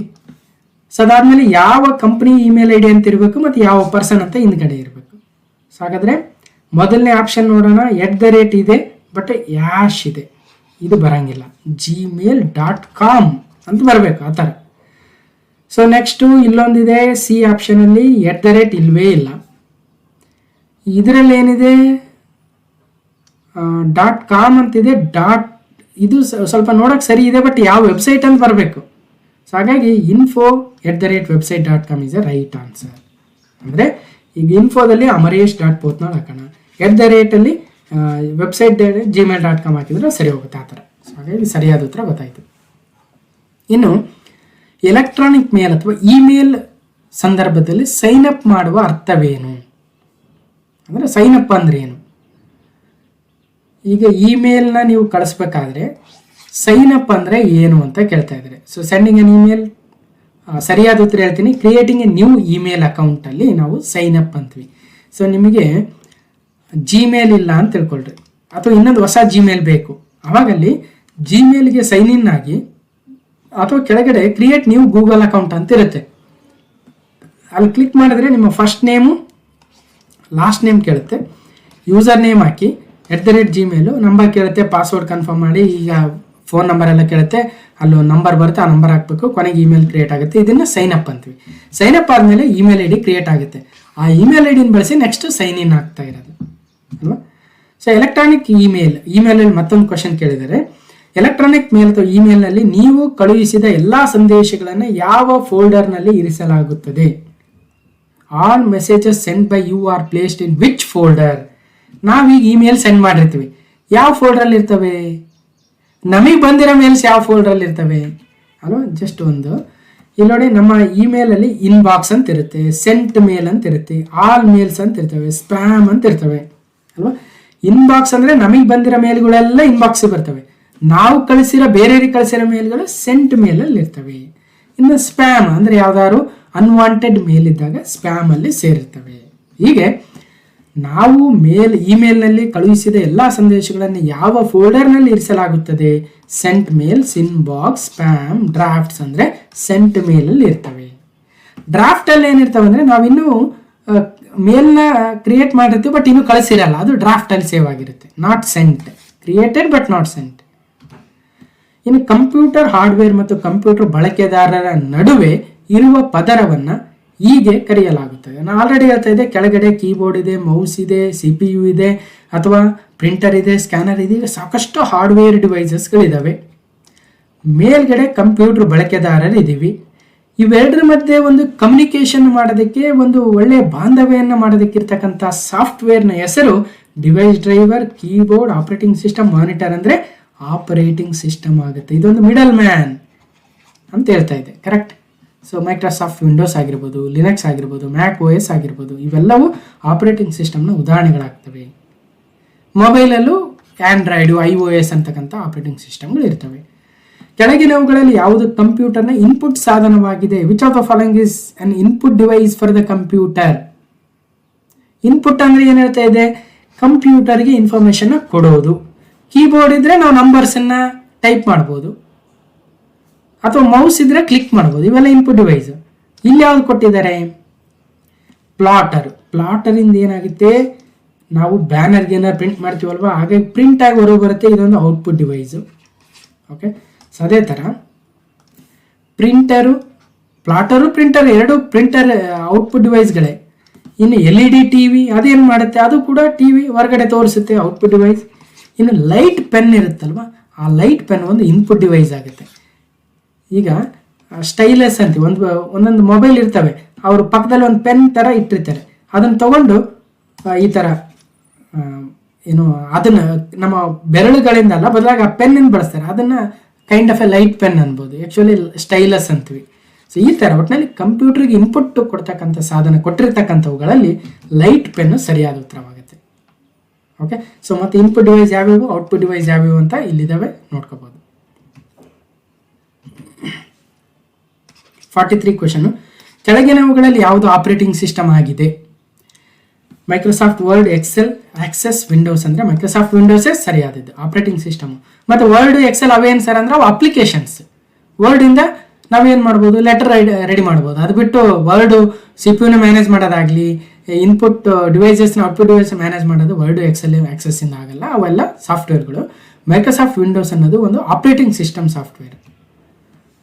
ಓಕೆ. ಕೆಳಗಿನವುಗಳಲ್ಲಿ ಯಾವುದು ಪ್ರೋಗ್ರಾಮಿಂಗ್ ಲ್ಯಾಂಗ್ವೇಜ್, ಪ್ರೋಗ್ರಾಮಿಂಗ್ ಭಾಷೆ ಆಗಿದೆ? MS Paint, Java, Microsoft word, none of the above. ಅಂದರೆ ಜಾವಾ ಒಂದು ಪ್ರೋಗ್ರಾಮಿಂಗ್ ಭಾಷೆ. So Java, C++, pearl, Python, Ruby ಇವೆಲ್ಲವೂ ಹೈ ಲೆವೆಲ್ ಲ್ಯಾಂಗ್ವೇಜಸ್, ಪ್ರೋಗ್ರಾಮಿಂಗ್ ಭಾಷೆಗಳಾಗ್ತವೆ. ಅಥವಾ ಪ್ರೋಲಾಗ್ ಆಗಿರ್ಬೋದು. ಪ್ರೋಲಾಗ್ ಕೂಡ ಆರ್ಟಿಫಿಷಿಯಲ್ ಇಂಟೆಲಿಜೆನ್ಸ್ ಪ್ರೋಗ್ರಾಮಿಂಗ್ ಲ್ಯಾಂಗ್ವೇಜ್. ಆದರೆ ಪೇಂಟು ಒಂದು ಅಪ್ಲಿಕೇಶನ್ನು, ವರ್ಡು ಒಂದು ಅಪ್ಲಿಕೇಶನ್ನು. ಹಾಗಾಗಿ ಜಾವಾನೇ ಸರಿಯಾದ ಉತ್ತರವಾಗುತ್ತೆ. ಸೊ ಯಾವ್ಯಾವ ಇದಾವೆ ಲ್ಯಾಂಗ್ವೇಜಸ್ಸು ನೋಡಿ? C, Java, Java script, C++, PHP, pearl, visual basic, Delphi, C#, pascal, basic ಇವೆಲ್ಲ ಪ್ರೋಗ್ರಾಮಿಂಗ್ ಲ್ಯಾಂಗ್ವೇಜಸ್. ಓಕೆ. ಇನ್ನು GUI ಎಂದರೆ ಕಂಪ್ಯೂಟರ್ ಭಾಷೆಯಲ್ಲಿ ಏನು? GUI ಎಂದರೆ ಗ್ರಾಫಿಕಲ್ ಯೂಸರ್ ಇಂಟರ್ಫೇಸ್. ಅಂದರೆ ನಾವೀಗ ಮೊಬೈಲ್ ಬಳಸ್ತೀವಲ್ವ, ಮೊಬೈಲಲ್ಲಿ ಐಕನ್ಸ್ ಇರ್ತವೆ, ಕ್ರೋಮ್ ಇರುತ್ತೆ, ವಾಟ್ಸಪ್ ಇರುತ್ತೆ. ವಾಟ್ಸಪ್ದು ಒಂದು ಐಕನ್ ಇರುತ್ತೆ, ಅದ್ರ ಮೇಲೆ ಕ್ಲಿಕ್ ಮಾಡ್ತೀವಿ, ವಾಟ್ಸಪ್ ಓಪನ್ ಆಗುತ್ತೆ ಅಲ್ವಾ. ಗೂಗಲ್ ಮ್ಯಾಪ್ ಇರುತ್ತೆ, ಜಿಮೇಲ್ ಇರುತ್ತೆ. ಇವೆಲ್ಲವುಗಳು ಯಾವ ರೀತಿಯಾಗಿರಬೇಕು? ಮೇಲ್ಗಡೆ ಎಲ್ಲ ಒಂದು ಕಡೆ ಇಂಟರ್ನೆಟ್ ತೋರಿಸ್ತಾ ಇರುತ್ತೆ, ಕಡ್ಡಿ ತೋರಿಸುತ್ತೆ ಅಲ್ವಾ, ಈ ಥರ ಕಡ್ಡಿ. ಆಮೇಲೆ ಡೇಟು, ಟೈಮು ಅಲ್ವಾ. ಸೊ ಇಲ್ಲಿ ಮೇಲ್ಗಡೆ ನಮಗೆ ಮೆಸೇಜ್ ಬಂದು ಇಲ್ಲೆಲ್ಲ ಇನ್ಫಾರ್ಮೇಷನ್ ತೋರಿಸುತ್ತೆ. ಈಗ ಇವೆಲ್ಲವುಗಳನ್ನು ಯೂಸರ್ ಇಂಟರ್ಫೇಸ್ ಅಂತೀವಿ. So graphical user interface. So GUI ಅಂದರೆ graphical user interface. Option B ಸರಿಯಾದ ಉತ್ತರವಾಗುತ್ತೆ. ಓಕೆ ನೋಡಿ. ಸೊ ಇವೆಲ್ಲ ಐಕನ್ಸ್ ಇದಾವಲ್ವ, ಸೊ ಇದೆಲ್ಲ ಗ್ರಾಫಿಕಲ್ ಯೂಸರ್ ಇಂಟರ್ಫೇಸ್. ಅದಕ್ಕಿಂತ ಮುಂಚೆ ಗ್ರಾಫಿಕಲ್ ಯೂಸರ್ ಇಂಟರ್ಫೇಸ್ ಇರಲಿಲ್ಲ, ಓನ್ಲಿ ಕಮ್ಯಾಂಡ್ ಲೈನ್ ಇಂಟರ್ಫೇಸ್ ಇತ್ತು. ಕಮ್ಯಾಂಡ್ ಲೈನ್ CLI ಅಂತೀವಿ. ಸೊ ಈ ಥರ ಕಮ್ಯಾಂಡ್ಗಳನ್ನೇ ಕೊಡಬೇಕಾಗಿತ್ತು. ಒಂದು ಫೋಲ್ಡರ್ ಕ್ರಿಯೇಟ್ ಮಾಡ್ಬೇಕಾ MKDIR, ಡಿಲೀಟ್ ಮಾಡ್ಬೇಕಾ RMDIR, ಸೊ ಲಿಸ್ಟ್ ಮಾಡ್ಬೇಕಾ LS, ಹೀಗೆ ಬೇರೆ ಬೇರೆ ಕಮ್ಯಾಂಡ್ಸ್ ಇದ್ವು ಹಿಂದೆ. ಸೊ ಕಮ್ಯಾಂಡ್ಸ್ ಭಾಳ ಜನಕ್ಕೆ ಯೂಸ್ ಆಗ್ತಿರ್ಲಿಲ್ಲ, ಹಾಗಾಗಿ ಗ್ರಾಫಿಕಲ್ ಯೂಸರ್ ಇಂಟರ್ಫೇಸ್ ಕಡೆ ಹೋದ್ವಿ. WWW ವಿಸ್ತರಣೆ ಏನು? World wide war, world wide web, world wide web. So ಎರಡು ವರ್ಲ್ಡ್ ವೈಡ್ ವೆಬ್ಬೇ, ಬಟ್ ಇಲ್ಲಿ ವರ್ಡ್ ಇದೆ, ಇಲ್ಲಿ ವರ್ಲ್ಡ್ ಪ್ರಪಂಚ ಇದೆ. ಹಾಗಾಗಿ world wide web option C ಸರಿಯಾದ ಉತ್ತರವಾಗುತ್ತೆ. WW ಅಂದ್ರೆ ಏನು? It is A collection of information present in the internet. ಅಂದರೆ ಇಡೀ ಒಂದು ಪ್ರಪಂಚದಲ್ಲಿ ಏನೇನು ಇಂಟರ್ನೆಟ್ ಡೀಟೇಲ್ಸ್ ಇದೆಯೋ ಅದೆಲ್ಲವೂ ಕನೆಕ್ಟ್ ಆಗಿರ್ತಕ್ಕಂಥದ್ದು ಎಲ್ಲಿ ಅಂದರೆ ಅದು WWW ಅಲ್ಲಿ ಕನೆಕ್ಟ್ ಆಗಿರುತ್ತೆ. ಈಗ ನೋಡಿದ್ವಿ ಒಂದು ಇಂಟರ್ನೆಟ್ ಯಾವ ಥರ ವರ್ಕ್ ಆಗುತ್ತೆ, ಅಥವಾ ವರ್ಲ್ಡ್ ವೈಡ್ ವೆಬ್ ಅಂದ್ರೆ ಏನು, ಎಲ್ಲ ಕಡೆ ಸ್ಟೋರ್ ಆಗಿರುತ್ತೆ ಡೇಟಾನ ಯಾವ ಥರ ನಾವು ಬ್ರೌಸರ್ ಮೂಲಕ ಆಕ್ಸೆಸ್ ಮಾಡ್ಕೊಳ್ತೀವಿ. ಸೊ ಅದೆಲ್ಲವೂ ವೆರಿ ಇಂಪಾರ್ಟೆಂಟು. ಸೊ ಇನ್ನು ಮೈಕ್ರೋ ಚಿಪ್ಸ್ ತಯಾರಿಸಲು ಯಾವ ಮೂಲ ವಸ್ತುವನ್ನು ಬಳಸಲಾಗುತ್ತದೆ? Which element is use to manufacture micro chips ಅಲ್ವಾ? So gold, silver, titanium, silicon ಅಂದರೆ ಈ ಚಿಪ್ಸ್ ಅಥವಾ CPU ಇದೆ ಅಲ್ವಾ, CPU ಚಿಪ್ ಅಥವಾ ಸ್ಮಾಲ್ ಒಂದು ನಮ್ಮ ಬಿಸ್ಕಿಟ್ಗಿನ್ನ ಚಿಕ್ಕದಿರುತ್ತೆ ಅಲ್ವಾ. ಸೊ ಅಂಥ ಒಂದು ಮೈಕ್ರೋ ಚಿಪ್ಸ್ಗಳನ್ನು ತಯಾರಿಸಲು ಯಾವ ಮೂಲ ವಸ್ತುವನ್ನು ಬಳಸ್ತೀವಿ ಅಂದರೆ ಸಿಲಿಕಾನನ್ನು ಬಳಸ್ತೀವಿ. Silicon atomic symbol SI, atomic number 14 ಆಗುತ್ತೆ. ಇವುಗಳನ್ನು ಒಂದು ಉತ್ತಮ ಅರೆವಾಹಕವಾಗಿದೆ, ಸೆಮಿ ಕಂಡಕ್ಟರ್ ಎಲಿಮೆಂಟ್ ಆಗುತ್ತೆ. ಜನರಲ್ ಆಗಿ ಇಂಟೆಲ್, AMD, ಕ್ವಾಲ್ಕಾಮ್ಗಳು ಹೆಚ್ಚಿನ ಇಂಟಿಗ್ರೇಟೆಡ್ ಚಿಪ್ಗಳನ್ನು, ಪ್ರೊಸೆಸರ್ಗಳನ್ನ ಡೆವಲಪ್ ಮಾಡ್ತಕ್ಕಂಥ ಕಂಪನೀಸ್ ಆಗ್ತವೆ. ಸೊ AMD, ಇಂಟೆಲ್, ಕ್ವಾಲ್ಕಾಮ್ ಇವೆಲ್ಲವು. ಓಕೆ, ಇನ್ನು ಲ್ಯಾನ್ ಎಂದರೇನು ನೋಡಿ, ಆಲ್ರೆಡಿ ಮಾತಾಡ್ತಾ ಇದ್ವಿ ಲ್ಯಾನ್ ಅಂದರೆ ಏನು. ಸೊ ಲ್ಯಾನ್ ಅಂದರೆ ಈಗ ನೀವೇ ಹೇಳಬೇಕು, ಲೋಕಲ್ ಏರಿಯಾ ನೆಟ್ವರ್ಕ್ ಆಗುತ್ತೆ.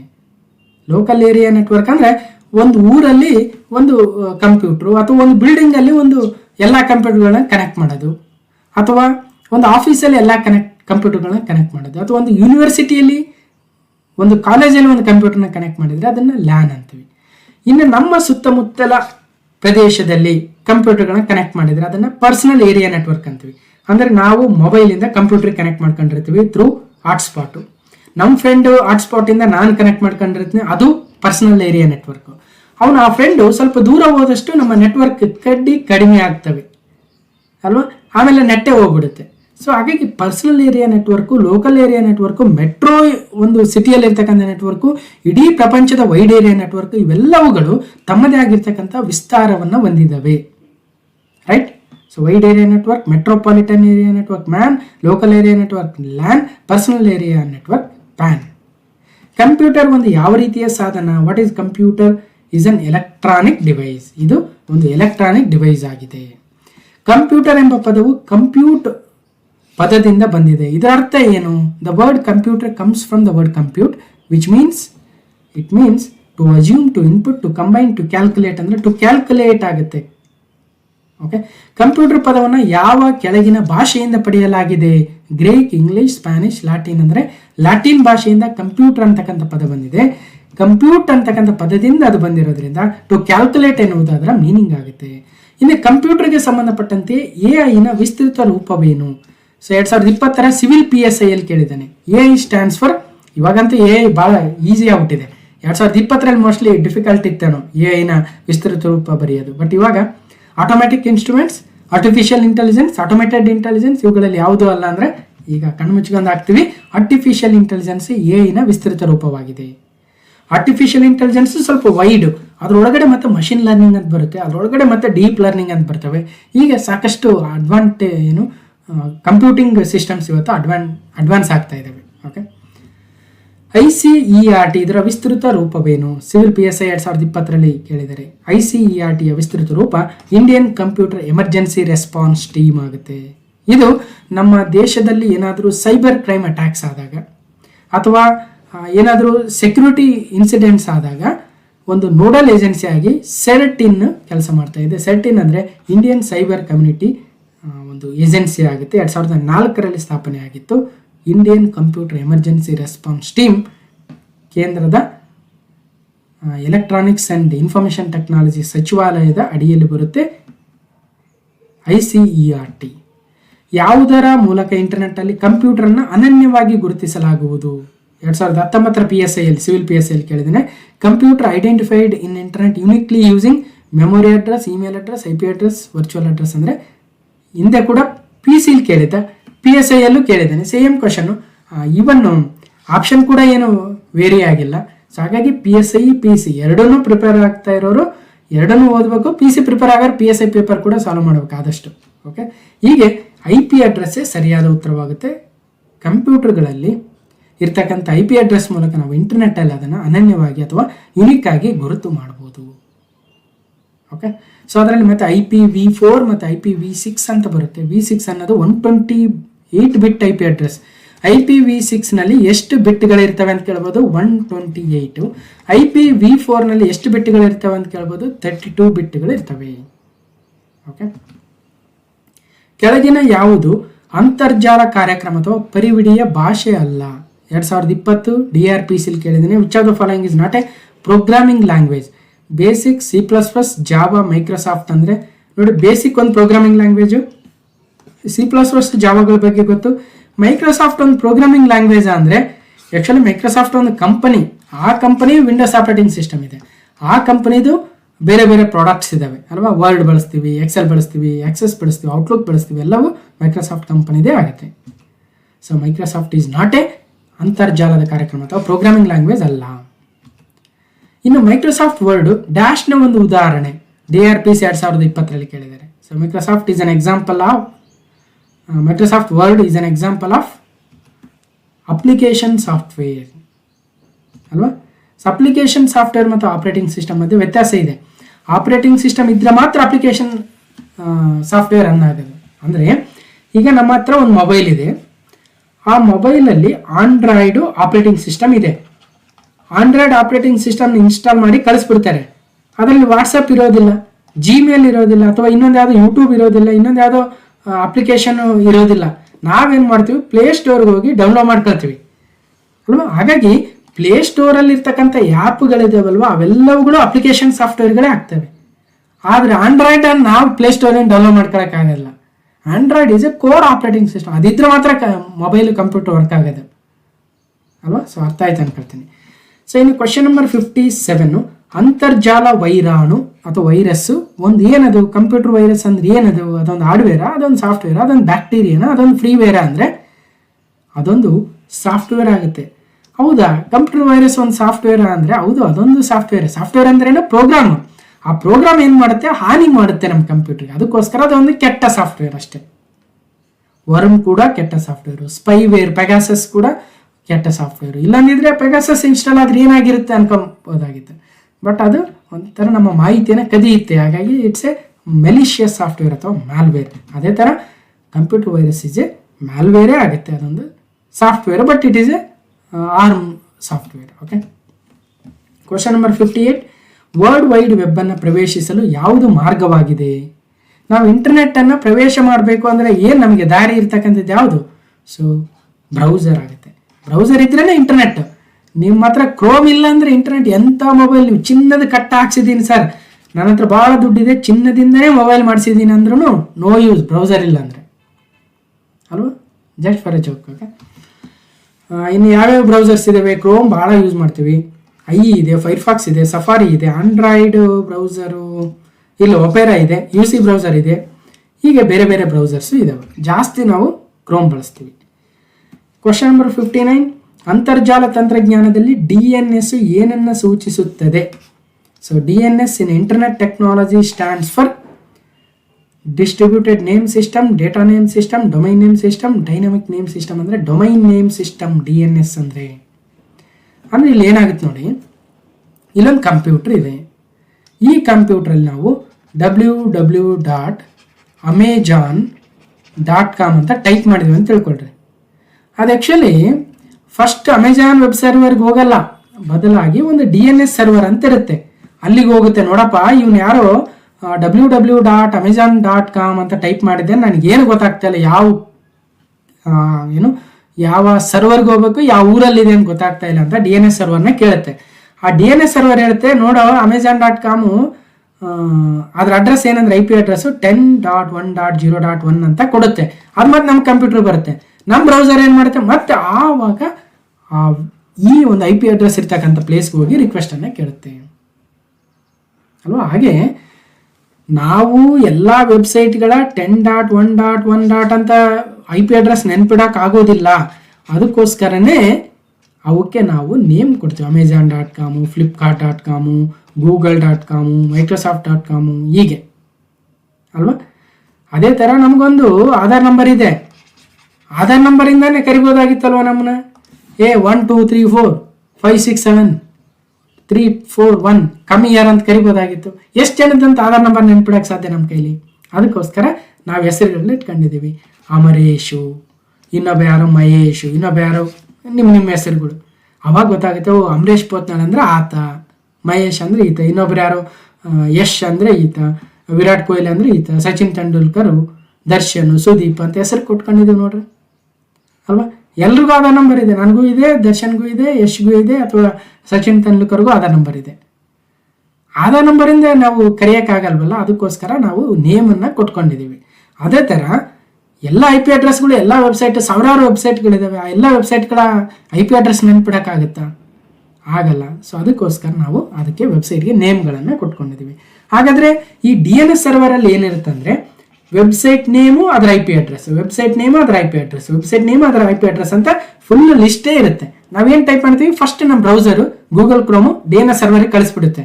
ಸರ್ ಪ್ರತಿ ಸಲ ಆ ಥರ ಆಗುತ್ತಾ ಅಂದರೆ ಇಲ್ಲ, ಒಂದ್ಸಲ ಕಳಿಸಿ ಅದನ್ನು ಅಡ್ರೆಸ್ಸನ್ನು ತಗೊಂಡ್ಮೇಲೆ ಅದನ್ನು ನಮ್ಮ ಬ್ರೌಸರು ಟ್ಯಾಲೆಂಟ್ ಅದು ಸ್ಟೋರ್ ಮಾಡಿ ಇಟ್ಕೊಂಡಿರುತ್ತೆ, ಮತ್ತೆ DNS ಸರ್ವರ್ಗೆ ಹೋಗಲ್ಲ. ಹಾಗಾಗಿ DNS ಅಂದರೆ ಏನು ಅಂದರೆ ಡೊಮೈನ್ ನೇಮ್ ಸಿಸ್ಟಮ್ ಅಥವಾ ಡೊಮೈನ್ ನೇಮ್ ಸರ್ವರ್ ಅನ್ನೋದು DNSನ ಅಂತರ್ಜಾಲ ತಂತ್ರಜ್ಞಾನದಲ್ಲಿ ಬಳಸ್ತೀವಿ. ಓಕೆ, ಇನ್ನು ದಾಖಲೆಗಳಲ್ಲಿ ಕೊನೆಯ ಅಂಡುವಿನ ಶಾರ್ಟ್ಕಟ್ ಕೀ ಯಾವುದು? What is a shortcut key to undo the last action in a document? ಈಗ ಒಂದು ಲೆಟ್ರ್ ಟೈಪ್ ಮಾಡ್ತಾ ಇದ್ದೀವಿ, ನಾವು ಏನೋ ತಪ್ಪಾಗಿ ಟೈಪ್ ಮಾಡಿದ್ದೀವಿ, ಅದನ್ನು ಹೋಗಿಸ್ಬೇಕು. ಅಥವಾ ಏನೋ ಚಿತ್ರ ಇಳಿಸ್ತಾ ಇದ್ದೀವಿ, ಏನೋ ರಾಂಗ್ ಆಗ್ಬಿಡ್ತು, ಅದನ್ನು ಹೋಗಿಸ್ಬೇಕು. ಆವಾಗ ಅಂಡು ಅಂತ ಕ್ಲಿಕ್ ಮಾಡಿದರೆ ಅದೇನಾಗುತ್ತೆ, ಆ ಲಾಸ್ಟ್ ಆ್ಯಕ್ಷನ್ ಏನಿತ್ತಲ್ವ ಅದನ್ನು ಅಳಿಸುತ್ತೆ, ಇಂದಿನ ಫಾರ್ಮ್ಗೆ ತಂದಿಡುತ್ತೆ. ಅಂತಹ ಶಾರ್ಟ್ಕಟ್ ಕೀ ಯಾವುದು? Ctrl+X, Ctrl+Z, Ctrl+Y, Ctrl+U ಅಂದರೆ ಸೊ Ctrl+Z ಆಗುತ್ತೆ. ಆ್ಯಕ್ಚುಲಿ ಯು ಅಂತ ರಾಂಗ್ ಆಗಿ ಕೊಡ್ಬೋದು, ಆ್ಯಕ್ಚುಲಿ Ctrl+Z ಅಂದ್ರೇ ಅಂಡೂ ಆಗುತ್ತೆ. ಓಕೆ ಸರಿ, ಹಾಗಾದರೆ F1 ಏನು ಮಾಡುತ್ತೆ, Ctrl+N ಏನು ಮಾಡುತ್ತೆ. ಸೊ ಹೀಗೆ ಒಂದಷ್ಟು ಶಾರ್ಟ್ಕಟ್ ಕೀಗಳನ್ನು ಕೊಟ್ಟಿದ್ದೀನಿ, ಸೊ ನೋಟ್ ಮಾಡ್ಕೋಬೋದು. ಓಕೆ, ಕ್ವಶನ್ ನಂಬರ್ 61, ಕೆಳಗಿನ ಯಾವುದು ಇನ್ಪುಟ್ ಸಾಧನವಲ್ಲ? ನೋಡಿ, ಇನ್ಪುಟ್ ಸಾಧನ ಮತ್ತೆ ಕೇಳ್ತಾನೆ ಇದ್ದಾರೆ. ಕೀಬೋರ್ಡು, ಜಾಯ್ಸ್ಟಿಕ್ಕು, ಮುದ್ರಕಗಳು, ಸ್ಕ್ಯಾನರ್. ಜಾಯ್ಸ್ಟಿಕ್ಕು ಇನ್ಪುಟ್ ಕೊಡ್ತೀವಿ, ಸ್ಕ್ಯಾನರು ಇನ್ಪುಟ್ ತಗೊಳುತ್ತೆ, ಕೀಬೋರ್ಡು ಇನ್ಪುಟ್ ತಗೊಳುತ್ತೆ. ಮುದ್ರಕಗಳು ಅಂದರೆ ಪ್ರಿಂಟರ್ಸ್ ಆ್ಯಕ್ಚುಲಿ ಔಟ್ಪುಟ್ ಸಾಧನ. ಹಾಗಾಗಿ ಮುದ್ರಕಗಳು ಪ್ರಿಂಟರ್ಸು. 2020 CRDR-PC ಕೇಳಿದ್ದಾನೆ. ಓಕೆ, ನೆಕ್ಸ್ಟ್, ಕೆಳಗಿನ ಯಾವುದು ಅತ್ಯಂತ ದೊಡ್ಡ ಶೇಖರಣಾ ಘಟಕವಾಗಿದೆ? Which of the following is the largest unit of storage? So ಇದನ್ನು ಪಕ್ಕ ಹೇಳ್ತೀರಿ, ಇವಾಗ ಆಲ್ರೆಡಿ ಹೇಳ್ಬಿಟ್ಟಿದ್ದೀನಲ್ಲ. ಸೊ ಟೆರಾಬೈಟ್ ದೊಡ್ಡದು. ಸೊ ಟೆರಾಬೈಟ್ ಎಲ್ಲಿದೆ? ಸೊ ಇಲ್ಲಿದೆ. ಅದ್ರ ಕೆಳಗೆಲ್ಲ ಗೀಗಾಬೈಟ್, ಮೆಗಾಬೈಟ್, ಅದ್ರ ಮೇಲೆ ಪೆಟಾಬೈಟ್, ಎಕ್ಸಾಬೈಟ್, ಜೆಟಾಬೈಟ್. ಸೊ ಟೆರಾಬೈಟ್ವರೆಗೂ ಹೋಗ್ಬೋದು PC ಎಕ್ಸಾಮಲ್ಲಿ, ಸ್ವಲ್ಪ ನೋಡ್ಕೊಳ್ಳಿ. 63ನೇ ಪ್ರಶ್ನೆ, ಡ್ಯಾಶ್ನಿಂದ ಮಾಹಿತಿಯನ್ನು ಹಂಚಿಕೊಳ್ಳಲು 2 ಅಥವಾ ಹೆಚ್ಚಿನ ಕಂಪ್ಯೂಟರ್ಗಳನ್ನು ಸಂಪರ್ಕಿಸಿ ಜೋಡಿಸಲಾಗುತ್ತದೆ. So 2 or more computers connected to each other for sharing information. ಯಾವುದರಿಂದ? ನೆಟ್ವರ್ಕಿಂದ. ರೈಟ್, ನೆಟ್ವರ್ಕ್ ಆಗ್ಬೋದು, ರೌಟರ್ ಆಗ್ಬೋದು, ಎಲ್ಲವೂ ಕೂಡ ಸೊ ನೆಟ್ವರ್ಕ್ ಡಿವೈಸಸ್ ಆಗ್ತವೆ. ಸೊ ಅದರಿಂದ ಕನೆಕ್ಟ್ ಮಾಡಿದಾಗ, ನಾವು ನೆಟ್ವರ್ಕಿಗೆ ಕನೆಕ್ಟ್ ಮಾಡಿದಾಗ ಒಂದಲ್ಲ ಒಂದು. ಈಗ ನಿಮ್ಮ ಫ್ರೆಂಡ್ ಹತ್ರ ಒಂದು ಮೊಬೈಲ್ ಇದೆ, ನಿಮ್ಮ ಹತ್ರ ಒಂದು ಮೊಬೈಲ್ ಇದೆ. ಓಕೆ, ಈಗ ನಿಮ್ಮ ಫ್ರೆಂಡಿಂದ ನೀವು ಡೇಟಾನ ಸೆಂಡ್ ಮಾಡಬೇಕು, ಅಥವಾ ನೀವು ಆತ ನಿಮಗೆ ಸೆಂಡ್ ಮಾಡಬೇಕಂದ್ರೆ ನೀವು ಇಂಟರ್ನೆಟ್ ಆಫ್ ಮಾಡ್ಕೊಂಡಿದ್ರೆ ಬರ್ತಾವ ಡೇಟಾ ಅಂದರೆ ಬರಲ್ಲ. ಸೊ ನೆಟ್ವರ್ಕಿಗೆ ಕನೆಕ್ಟ್ ಆಗಬೇಕು ಫಸ್ಟ್, ಅವಾಗ ಮಾತ್ರ ನಾವು ಮಾಹಿತಿಯನ್ನು ಹಂಚ್ಕೋಬೋದು ಅಲ್ವಾ. ಸೊ ಹಾಗಾಗಿ ನೆಟ್ವರ್ಕಿಗೆ ಕನೆಕ್ಟ್ ಆಗಬೇಕು. ಇನ್ನು 64th ಕ್ವಶನು, ಬಯೋಸ್ ಅಂದ್ರೆ ಏನು? ಬಯೋಸ್ ಅಂದರೆ ಬೇಸಿಕ್ ಇನ್ಪುಟ್ ಔಟ್ಪುಟ್ ಸಿಸ್ಟಮ್ ಆಗುತ್ತೆ. ಸೊ ಇದೇನು ಮಾಡುತ್ತೆ, ನಾವು ಬೂಟ್ ಮಾಡ್ತೀವಲ್ವ, ಬೂಟ್ ಮಾಡಬೇಕಾದ್ರೆ ಆ್ಯಕ್ಚುಲಿ ಬಯೋಸಲ್ಲಿ ಒಂದಷ್ಟು ಇನ್ಫಾರ್ಮೇಷನ್ ಇರುತ್ತೆ. ಹಾಗಾಗಿ ಬೂಟಿಂಗ್ ಪ್ರಕ್ರಿಯೆಯಲ್ಲಿ ಹಾರ್ಡ್ವೇರ್ನ ಪ್ರಾರಂಭವನ್ನು ನಿರ್ವಹಿಸಲು ಬಯೋಸನ್ನು ಬಳಸಲಾಗುತ್ತದೆ. BIOS is a RAM use to perform hardware initialization during the booting process. First computer button on ಮಾಡ್ತೀವಲ್ವ, ಆನ್ ಆದಾಗ ಈ ಬಯೋಸಲ್ಲಿ ಒಂದಷ್ಟು ಡೇಟಾ ಸ್ಟೋರ್ ಆಗಿರುತ್ತೆ. ಅದು ಎಲ್ಲೆಲ್ಲಿ ಆಪ್ರೇಟಿಂಗ್ ಸಿಸ್ಟಮ್ ಇದೆ, ಎಲ್ಲಿಂದ ಸ್ಟಾರ್ಟ್ ಮಾಡ್ಬೇಕು ಹಾರ್ಡ್ ಡಿಸ್ಕಲ್ಲಿ ಅಂತ ಇದು ಮಾಡುತ್ತೆ. ಓಕೆ, ಅದು ಬಯೋಸ್ ಅನ್ನೋದು ಒಂದು ರಾಮ್ ಥರ, ರೀಡ್ ಓನ್ಲಿ ಮೆಮೊರಿ. ಅದನ್ನು ಕಂಪನಿ ಮ್ಯಾನುಫ್ಯಾಕ್ಚರ್ ಮಾಡಿದಾಗಲೇ ರೆಡಿ ಮಾಡಿ ಕಳಿಸಿರ್ತಾರೆ. ಇನ್ನು ಕ್ವಶನ್ ನಂಬರ್ 65, ಕಂಪ್ಯೂಟರ್ನಲ್ಲಿ MPG ಎಂದು ಯಾವ ಕಡತಕ್ಕೆ ಹೇಳುತ್ತಾರೆ? So in computer MPG refers to which file? Movie file, MS office word document, image file, PowerPoint. ಅಂದರೆ ಸೊ ಮೂವಿ ಫೈಲ್ ಆಗುತ್ತೆ. 2017 ಸಿವಿಲ್ PSI ಕೇಳಿದ್ದಾರೆ. So MPG. ಸೊ ಹೀಗಾಗಿ ಯಾವ್ಯಾವ ಎಕ್ಸ್ಟೆನ್ಷನ್ ಇದಾವಲ್ಲ ಒಂದ್ಸಲ ನೋಟ್ ಮಾಡ್ಕೊಳ್ಳಿ, ವೆರಿ ವೆರಿ ಇಂಪಾರ್ಟೆಂಟ್. ಓಕೆ, ಇನ್ನು question number 66, digital ವ್ಯವಸ್ಥೆಯಲ್ಲಿ ಅತ್ಯಂತ ಚಿಕ್ಕ ಘಟಕ ಯಾವುದು? ಬೈಟು, ಬಿಟ್ಟು, ಕ್ಯಾರೆಕ್ಟರ್ ವರ್ಡ್. ಇದು ಸಹಿತ 2017 ಸಿವಿಲ್ PSI ಅಲ್ಲಿ ರಿಪೀಟ್ ಆಗಿದೆ. Smallest unit in digital system is bit. Bit ಆದ್ಮೇಲೆ ಬೈಟ್, ಬೈಟ್ ಆದ್ಮೇಲೆ ಕಿಲೋಬೈಟ್, ಕಿಲೋಬೈಟ್ ಆದ್ಮೇಲೆ ಮೆಗಾಬೈಟ್, ಮೆಗಾಬೈಟ್ ಆದ್ಮೇಲೆ ಗಿಗಾಬೈಟ್, ಗಿಗಾಬೈಟ್ ಆದ್ಮೇಲೆ ಟೆರಾಬೈಟ್, ಟೆರಾಬೈಟ್ ಆದ್ಮೇಲೆ ಪೆಟಾಬೈಟ್, ಪೆಟಾಬೈಟ್ ಆದ್ಮೇಲೆ ಎಕ್ಸಾಬೈಟ್, ಜೆಟ್, ಯೋಟ, ಹೀಗೆ ಸೇಮ್ ಅಲ್ವಾ. ನೆಕ್ಸ್ಟ್ MRI, ಇದರ ವಿಸ್ತೃತ ರೂಪವೇನು? Magnetic resonance imaging. 2020 civil PSI ಅಲ್ಲಿ ಕೇಳಿದ್ದೇನೆ. MRI ಸ್ಕ್ಯಾನಿಂಗ್ ಅಂತೀವಲ್ಲ, ಸೊ ಅದು ಮ್ಯಾಗ್ನೆಟಿಕ್ ರೆಸೊನೆನ್ಸ್ ಇಮೇಜಿಂಗ್ ಅಂತೀವಿ.